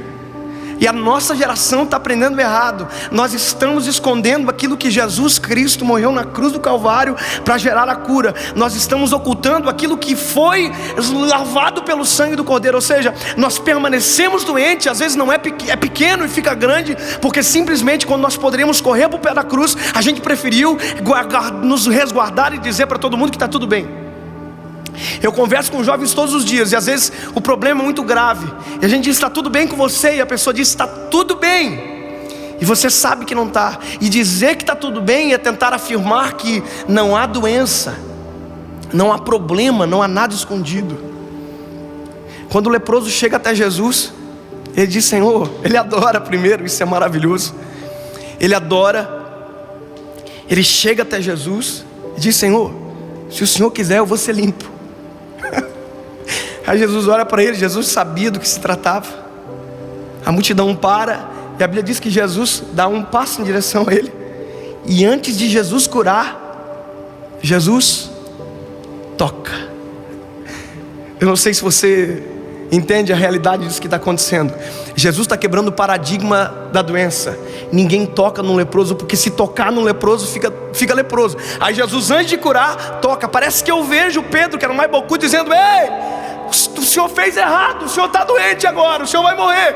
E a Bíblia diz que ele não morreu de lepra, ele morreu de amor na cruz do Calvário. E ele morreu para que nós não morrêssemos de qualquer coisa, mas se for para morrer, que seja de amor. E foi por isso que ele morreu na cruz do Calvário. A realidade do toque de Jesus era dizer: ei, eu não sou eu não sou o alvo da doença que vocês têm, eu sou a cura da doença que vocês têm. E Jesus tocou, e quando Jesus tocou, ele disse: eu quero. E no mesmo instante o leproso foi limpo. Eu quero dizer para você que se há algo que adoece você por dentro, se há uma depressão, se há um sentimento de suicídio, se há qualquer coisa que tenha arrebentado você, corre para os pés daquele que pode tocar em você, daquele que pode curar você e mudar a realidade da sua vida. Ele não morreu de lepra, ele morreu de amor. Se qualquer fariseu pegar essa palavra e vai dizer: eu acho que eu sei do que Jesus, porque ele foi para a cruz. Ele foi para a cruz porque estava doente. Não, ele foi para a cruz simplesmente porque ele foi amor até o final. Ele amou a gente. não precisa morrer por algo que já tem cura na cruz do Calvário. A gente não precisa mais esconder aquilo que Ele trouxe à tona com o sangue escorrido no madeiro. A cura para mim e para você.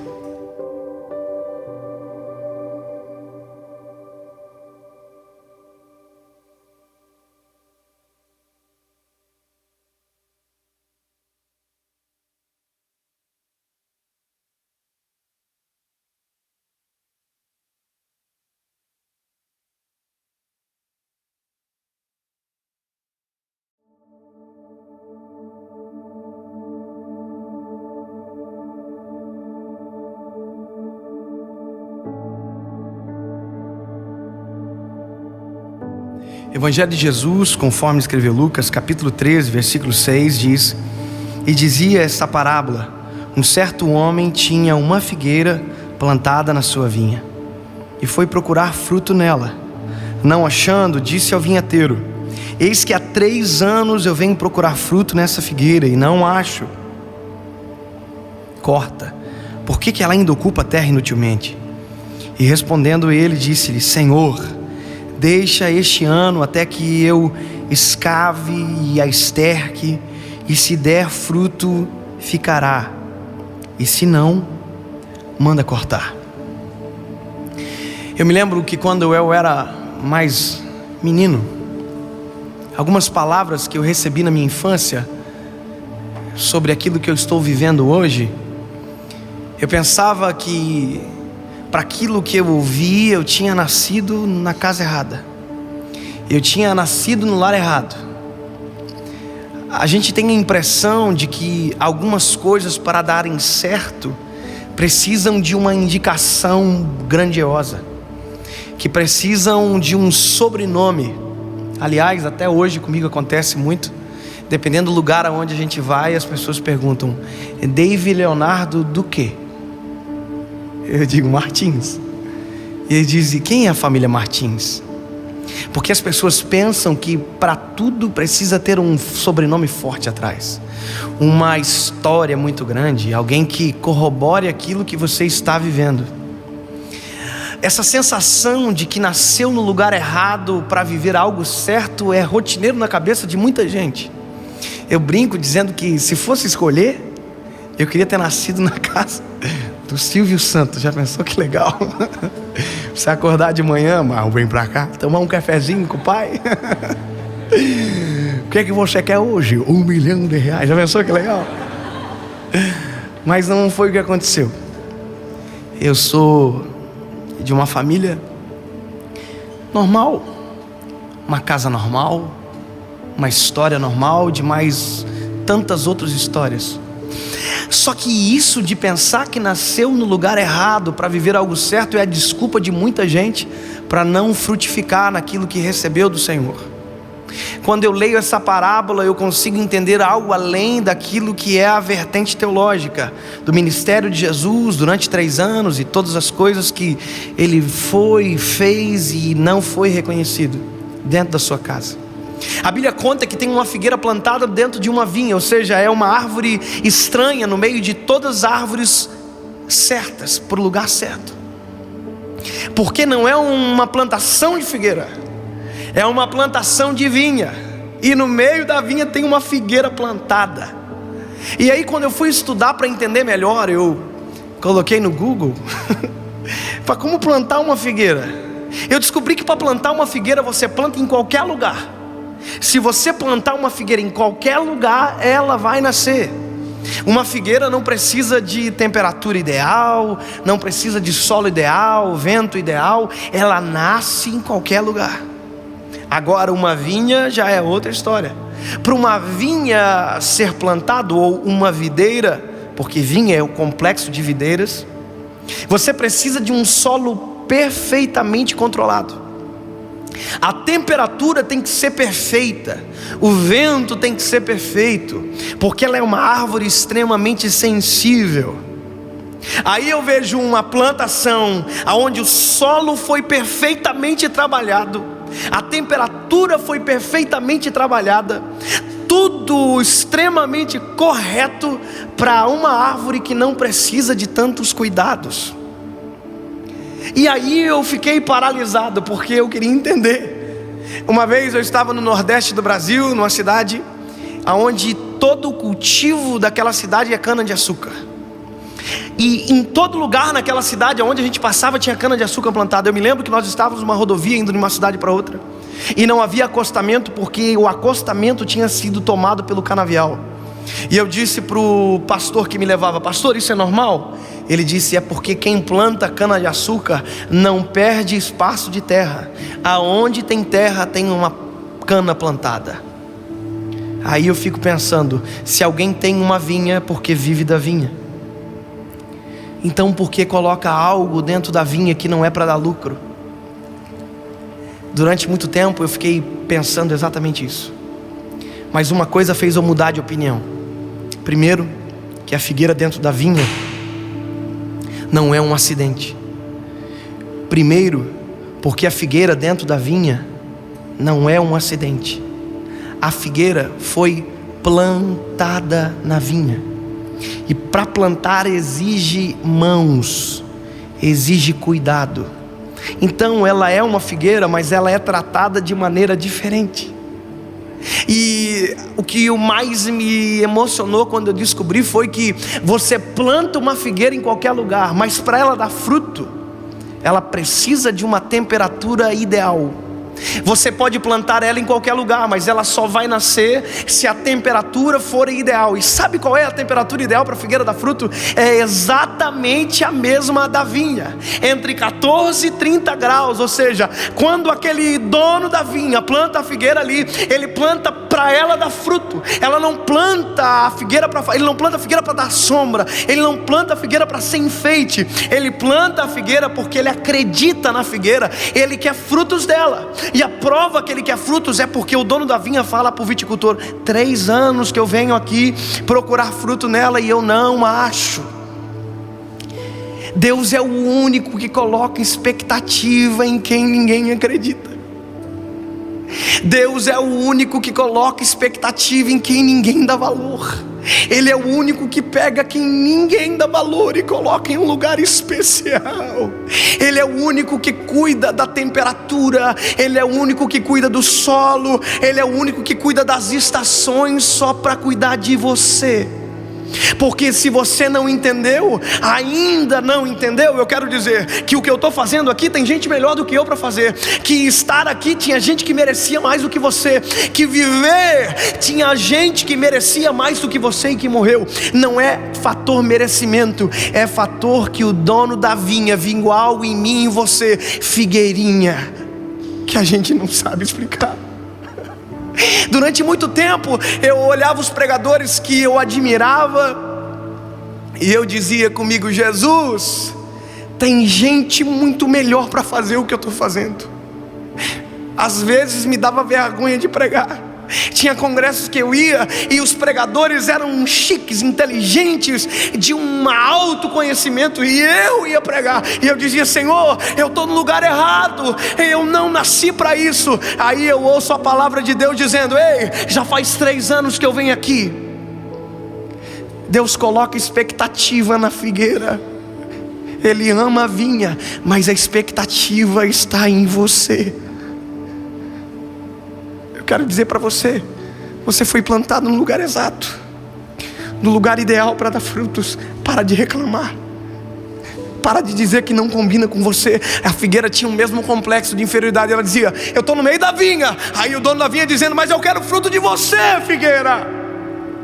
Senhor, mas olha a minha volta, tem gente melhor do que eu. Aí o dono da vinha disse: mas eu plantei você aqui. Você está no lugar ideal, o solo é perfeito, o vento é perfeito, a temperatura é ideal, é para você dar fruto. Aí o dono da vinha disse: sabe de uma coisa? Me cansei. Faz 3 anos que eu venho aqui. Corta a figueira. Aí tem alguém que chega na história dizendo: dá mais uma chance.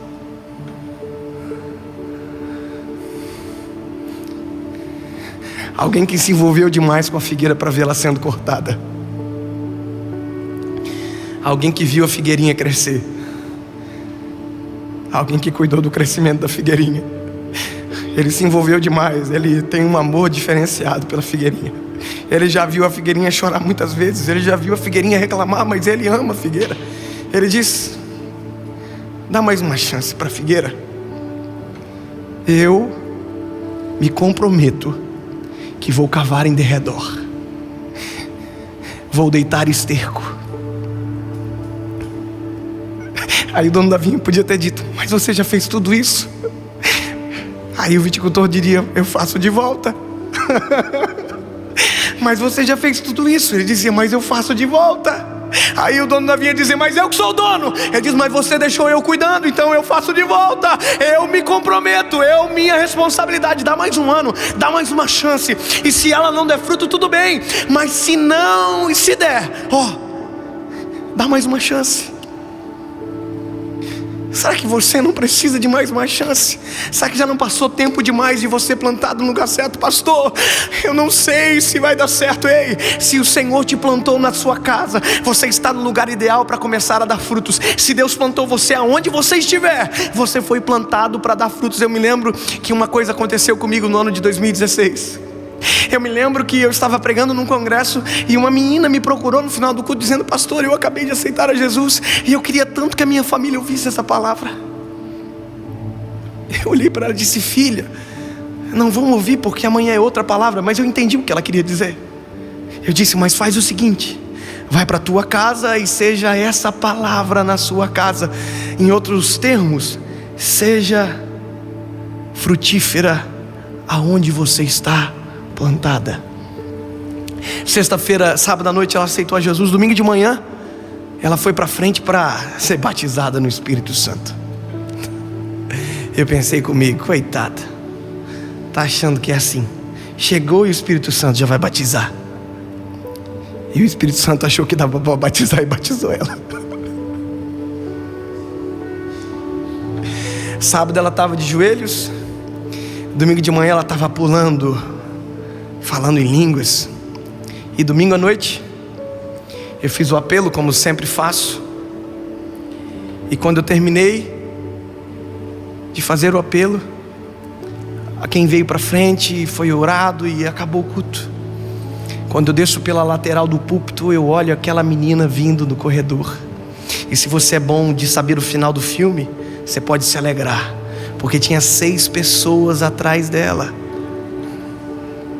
E eu fiquei olhando para ela com um sorriso de orelha a orelha, esperando ela chegar.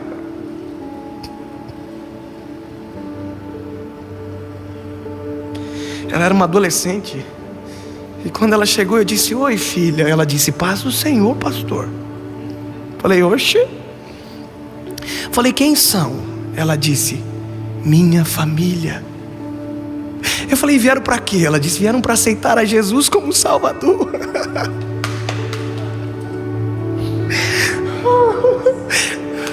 Aí eu disse para ela: filha, então eu vou orar. Pode ajoelhar todo mundo. Todo mundo ajoelhou, menos ela. Ela ficou de pé, porque ela entendeu que o momento de ajoelhar foi sábado, de pular foi de manhã, mas agora estava na hora de dar fruto. A temperatura era ideal, o solo era ideal, e o dono da vinha deu legitimidade e colocou a expectativa: dá fruto, dá fruto, dá fruto. E aí eu estou começando a orar, e eu pego, coloco a mão na cabeça de um e eu vou começar a orar. E eu ouço a voz dela dizendo: Jesus,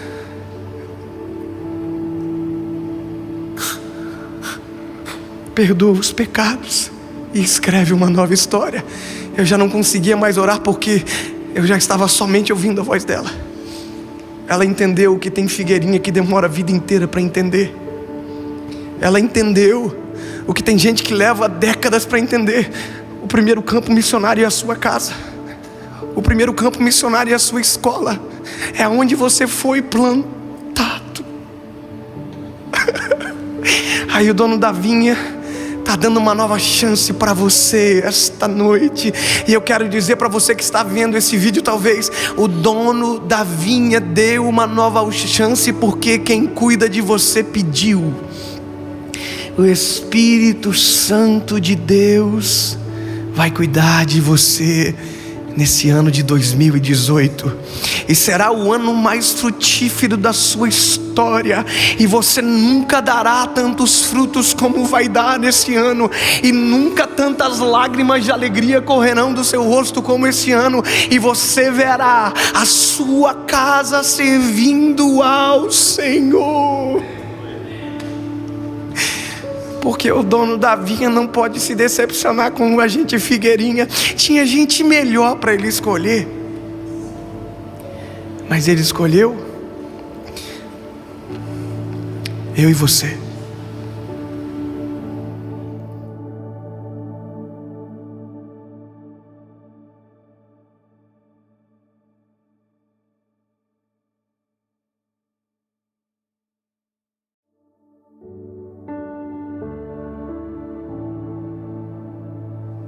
Cantares de Salomão, capítulo de número 2, versículo de número 3 diz: qual a macieira entre as árvores do bosque, tal é o meu amado entre os filhos. Desejo muito a sua sombra, e debaixo dela eu me assento, e o seu fruto é doce ao meu paladar. Levou-me à sala do banquete, e o seu estandarte em mim era o amor. Sustentai-me com passas, confortai-me com maçãs, porque eu desfaleço de amor.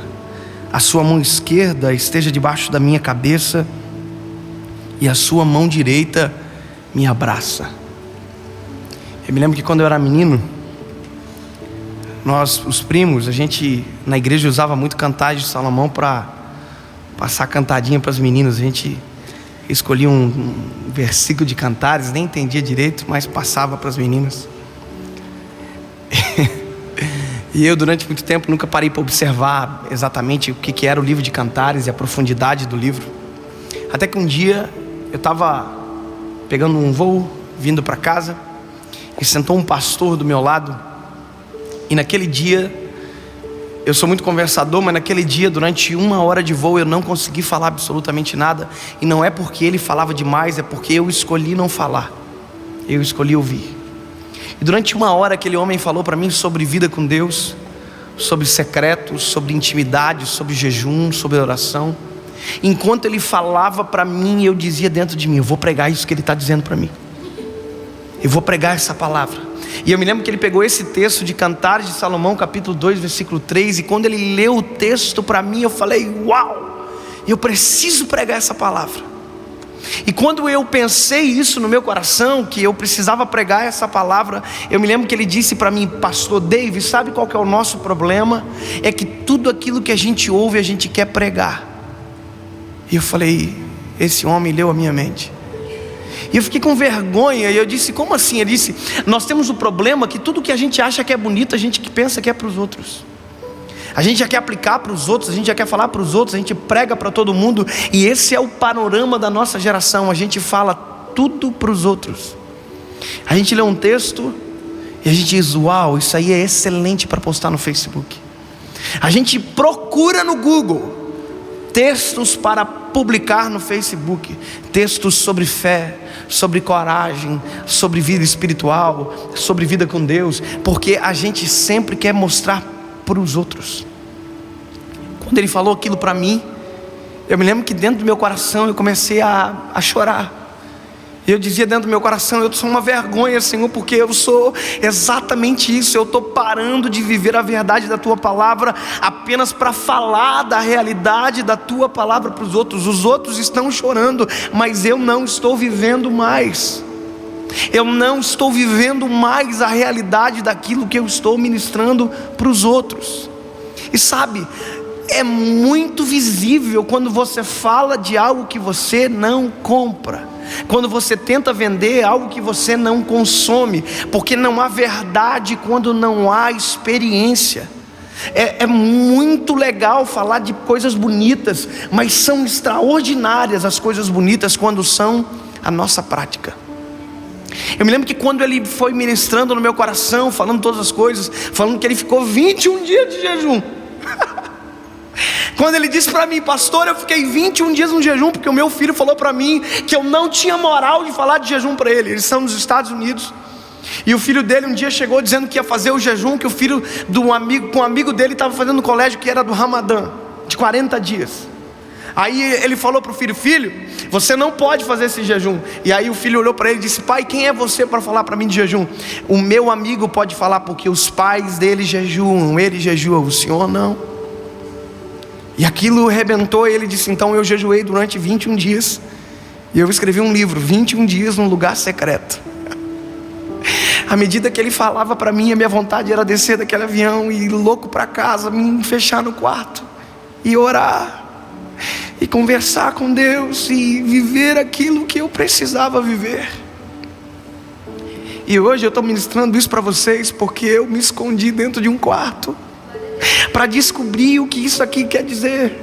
Sabe, a gente fala de vida com Deus, mas muitas das vezes nós não temos absolutamente nenhuma vida com Deus. É uma geração que diz que Deus é lindo, mas nunca contemplou a grandiosidade da glória dele dentro de um quarto. Nunca chorou sem conseguir secar as lágrimas. Nunca conseguiu viver aquilo que fala. E é por isso que é tão ralo, é por isso que é tão vazio, é por isso que não conquista ninguém. Agora, quando você fala de algo que você experimentou, a realidade transforma você primeiro. E quando você fala, não são só palavras, são vida fluindo através da nossa boca. Quando eu olhei esse texto, quando a noiva está dizendo para o amado: entre todas as árvores do bosque, tu és o meu amado. Sabe o que é isso? É alguém que tem olhos e vê, alguém que olhou e teve a opção de escolher. Ele olhou tudo, ela olhou tudo, e ela disse: eu sei o que eu quero, e o que eu quero é o meu amado. Sabe, a nossa geração é a geração que pensa que sabe o que quer, mas quando a gente sabe o que quer, as atitudes que vêm depois mostram isso. Porque a noiva diz: ei, tu és a minha sombra. E aí ela diz: debaixo dela eu me assento. Sabe o que é isso? Eu não olho de longe, eu não sou alguém que só contempla, eu sou alguém que experimento. Isso é top. Imagina, ela se assenta debaixo da sombra. Esses dias eu cheguei em casa e eu não estava sem chave. Eu fiquei para fora de casa. E eu caminhei durante uns 7, 8 minutos no sol escaldante.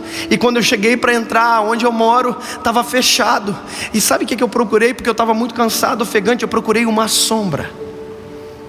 E sombra é um lugar de descanso, de refrigério. Sombra é um lugar onde, se a gente se ausenta do sol, é onde aquilo que estava nos assolando não nos alcança mais. Nós precisamos viver isso. A gente precisa às vezes sair do ativismo de falar e falar e falar, e simplesmente se esconder debaixo da sombra do Altíssimo.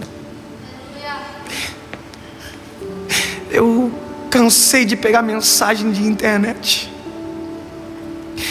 Nós temos que se cansar disso. Mensagem que alguém já pregou, texto que alguém já escreveu.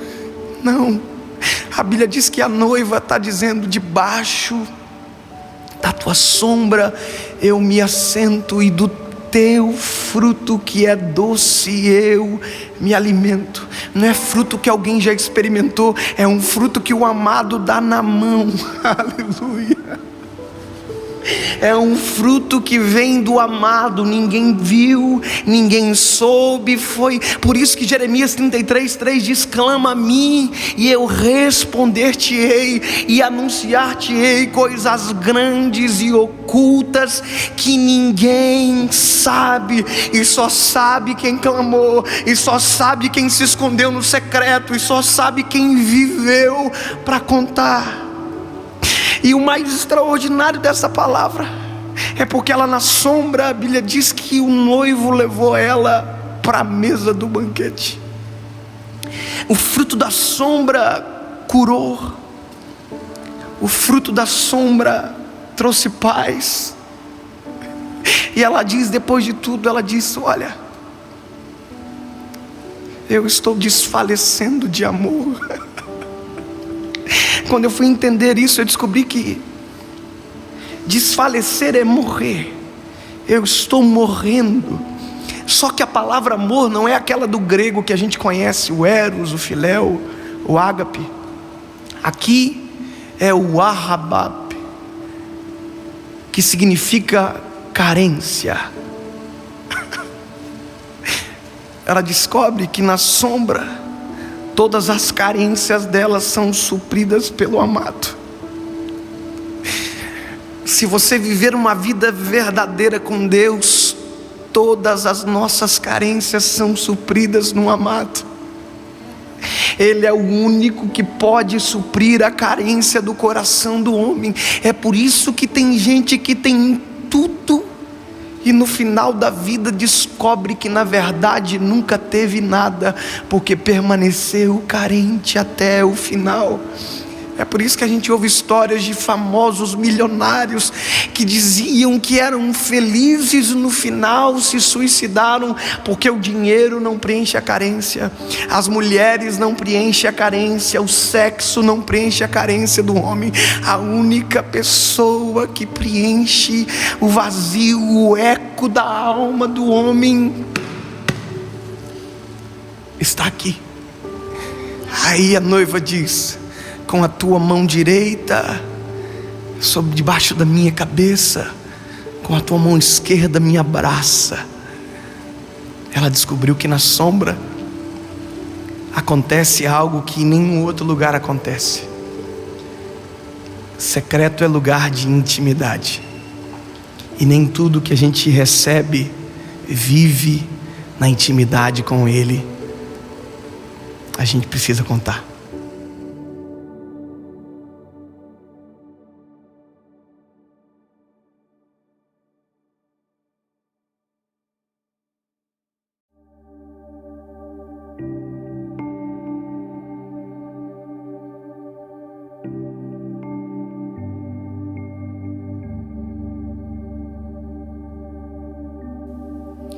João capítulo 8, versículo de número 2 diz: e pela manhã cedo tornou para o templo, e todo o povo vinha ter com ele, e assentando-se os ensinava. E os escribas e fariseus trouxeram-lhe uma mulher apanhada em adultério, e pondo-a no meio disseram-lhe: mestre, esta mulher foi apanhada no próprio ato, adulterando, e na lei nos mandou Moisés que tais sejam apedrejadas. Tu, pois o que dizes? Nós, como seres humanos, a dificuldade de aceitar as falhas dos outros é muito maior do que aceitar as nossas próprias falhas. A gente, com o advento da rede social, nós ficamos juízes de muitas coisas. Nós olhamos para quem errou e nós temos, parece que, gabarito para falar de tudo e de todos, para falar do erro de qualquer um. E a facilidade de apontar o dedo é como se nós não tivéssemos um espelho, muitas das vezes, de olhar para nós e tentar ver que às vezes a falha que acontece em alguém também acontece em nós. E a atitude de Jesus mediante ao pecado e mediante ao pecador sempre foi muito diferente da expectativa dos outros. A impressão que alguns têm, talvez pela religiosidade, é que quando um pecado chega até Jesus, Jesus perde o eixo, fica nervoso, e a vontade dele é matar alguém. Eu me lembro que às vezes eu ouvia quando eu era mais menino, que se eu errasse, Jesus ia me castigar, e que o castigo dele era feroz. Alguém aqui talvez já ouviu aquela expressão: ele vai bater com vara de ferro. E isso era assustador, apresentava um Deus que dava medo nas pessoas. E durante muito tempo, até Jesus chegar, era essa impressão que a lei deixou nas pessoas, que Deus queria castigar o povo em todo tempo e a qualquer hora. Então eles tentavam experimentar em Jesus a sensação que nós homens às vezes temos, que é o desequilíbrio emocional. Essa cena é a prova que alguém está tentando desequilibrar Jesus de uma maneira absurda. Jesus está ensinando, Ele está presente em todo mundo, aqueles que estão ouvindo o ensinamento dele, e as pessoas chegam com alguém que foi pega no ato, foi pego em adultério, e foi pego no flagrante mesmo. E eles chegam até Jesus, jogam essa mulher, e a Bíblia conta que eles dizem: Jesus, a lei de Moisés diz que é para a gente apedrejar ela, e tu, o que dizes? Na cabeça deles, eles pensaram que Jesus ia ficar nervoso, que Jesus ia falar: ai meu Deus do céu, não acredito que essa mulher fez isso, tem que matar ela. E aí a reação seria mais ou menos assim: o Pedro era o mais ansioso, ia pegar uma pedra na mão e ia dizer: dessa distância eu miro na cabeça e eu mato ela de primeira. E parece que todo mundo já está afoito para jogar a primeira pedra, e Jesus está tão nervoso ele está tão nervoso que ele se abaixa e começa a desenhar no chão. A reação de Jesus não desestabiliza ele. A reação de Jesus desestabiliza as pessoas que estão vendo ele. Quem está vendo Jesus desenhando no chão está desequilibrado, pensando: esse homem na verdade não é cumpridor da lei, esse homem na verdade ele é pior do que essa mulher. E está todo mundo dizendo: ei, fala alguma coisa, o que a gente faz? E é exatamente isso que a gente faz como seres humanos hoje. A gente cobra das pessoas, tem que pegar, tem que mandar embora da igreja, tem que mandar embora. Olha a roupa que está usando, olha o que ele falou, olha o que ele fez. E a nossa atitude sempre é essa: atira a primeira pedra, acabou, não tem oportunidade, nós temos que matar, caiu, é digno de morte. Por isso que Jesus é Jesus. Ele olha para a mulher, e eu imagino a cena, a mulher tremendo de medo nos pés de Jesus, esperando que ia ser apedrejada naquele local, porque Jesus iria mandar apedrejá-la. E ela está nervosa, está todo mundo nervoso, e Jesus não está nervoso. Jesus se abaixa no chão e começa a desenhar. Enquanto Jesus desenha, o nervosismo aumenta, está todo mundo ansioso para saber a decisão de Jesus. E a Bíblia diz que Jesus olha para eles e diz: ei, quem não tem pecado, atira a primeira pedra. Parece que eu vejo a cena seguinte: quem estava com a pedra levantada fez assim, ó, soltou a pedra e saiu devagarzinho. Se o Pedro, que era o mais afoito, tinha pego a pedra, naquele momento Pedro baixou, amarrou o cadarço e soltou a pedra. Porque ninguém tinha moral, porque ninguém é melhor do que ninguém. Todos precisam da remissão de Jesus. Jesus está desenhando no chão, e a cena é devastadora. Todo mundo vai se retirando, todo mundo vai soltando as pedras, e agora o único que poderia atacar a pedra permanece no lado da mulher. E a mulher, com aquela esperança de que não seria mais apedrejada, talvez perde a esperança quando olha para o único que ficou e poderia atirar a pedra. Não sei se você consegue imaginar, mas ela olhou para Jesus e ela pensou: ele pode atirar a pedra. Se ele quiser, ele vai atirar. Aí Jesus olha para ela e diz: filha, nem eu te condeno. Aí alguém vai dizer: mas pastor, quer dizer então que ele tinha pecado? Não, é porque Jesus nunca deixou de esquecer quem ele é. Ele não é o nosso juiz, ainda não é. Hoje ele é o nosso advogado. E eu nunca vi advogado desistir de um cliente, a não ser que seja ruim. Mas nosso advogado nunca desistiu de cliente nenhum. Aliás, ele morreu por gente que nem cliente dele quer ser. E quando ele olha para a mulher e diz: nem eu te condeno, ele absolve a responsabilidade de advogado. É como se ele estivesse dizendo: eu não vim para te condenar, eu vim para te defender. E é isso que as pessoas não entendem. Se Jesus não é aquele que condena, não é você que será. Se Jesus não é aquele que agora lança a pedra, não é você que vai lançar. A Bíblia diz que hoje Ele está sentado à destra do Pai, e Ele é o nosso advogado. Sabe o que é isso? É que quando você cai, Ele está à destra do Pai, dizendo: antes de olhar para Ele, olha para Ele através de mim. Aquela mulher ouve essas palavras de Jesus seguidas de: vai em paz e não peques mais. Vai em paz.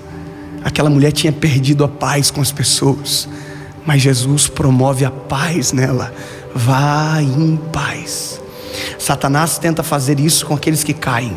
Ele promove o ódio, a guerra de sentimentos. Aí Jesus chega, abraça o sentimento e diz: vai em paz.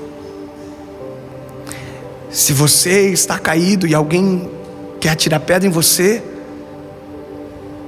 vai em paz, porque Ele é o único que tem poder para levantar quem caiu. Ele é o único que tem a habilidade, a suficiência, o gabarito, o poder para olhar para quem está caído e dizer: nem eu te condeno. O mais lindo de tudo é que Jesus foi para o céu, mas um dia para os discípulos ele diz: olha, eu estou indo, mas eu não vos deixarei órfãos. Eu vos deixarei o Espírito Santo, o Consolador. Eu me lembro que um dos dias mais extraordinários da minha vida foi quando eu descobri a figura do Espírito Santo, o que ele significava. Porque a gente é ser humano e os nossos períodos de queda acontecem. Eu me lembro um dia que eu estava numa escola dominical, e o professor da escola dominical disse que uma das traduções original da palavra Espírito Santo era Paracletos. Paracletos era um advogado diferenciado.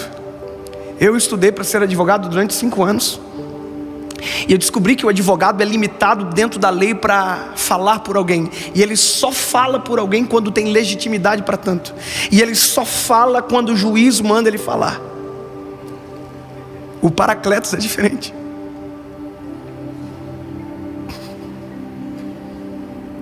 O advogado que foi deixado para nós aqui, quando a gente não sabe o que falar, ele tem legitimidade para falar por mim e por você. Quando as nossas lágrimas param de rolar, ele tem legitimidade para chorar por mim e por você. A Bíblia diz que ele conduz ao Pai as nossas orações com gemidos inexprimíveis. Quando faltar sentimento, tem sentimento sobrando no Paracleto. Quando faltar arrependimento, se você ouvir a voz dele, ele vai dizer para você: arrependa-se, porque foi isso que ele veio fazer, para convencer eu e você do pecado, da justiça e do juízo. Ele está aqui e ele age através de nós. Ele é mais do que um vento, ele é mais do que um arrepio, ele é mais do que uma língua estranha. Ele é o nosso Paracleto. Se faltar palavra em você, ele vai completar, porque ele sonda o nosso coração, e ele é o único que tem legitimidade para tanto. Deus está no céu e Ele está preparando a nossa casa. Jesus está lá e Ele é o nosso advogado, mas Ele não deixa ninguém sozinho. Ele diz: fica o Paracleto aí, fica o meu Consolador, o meu Espírito. E Ele diz: ei, e Ele estará com vocês todos os dias.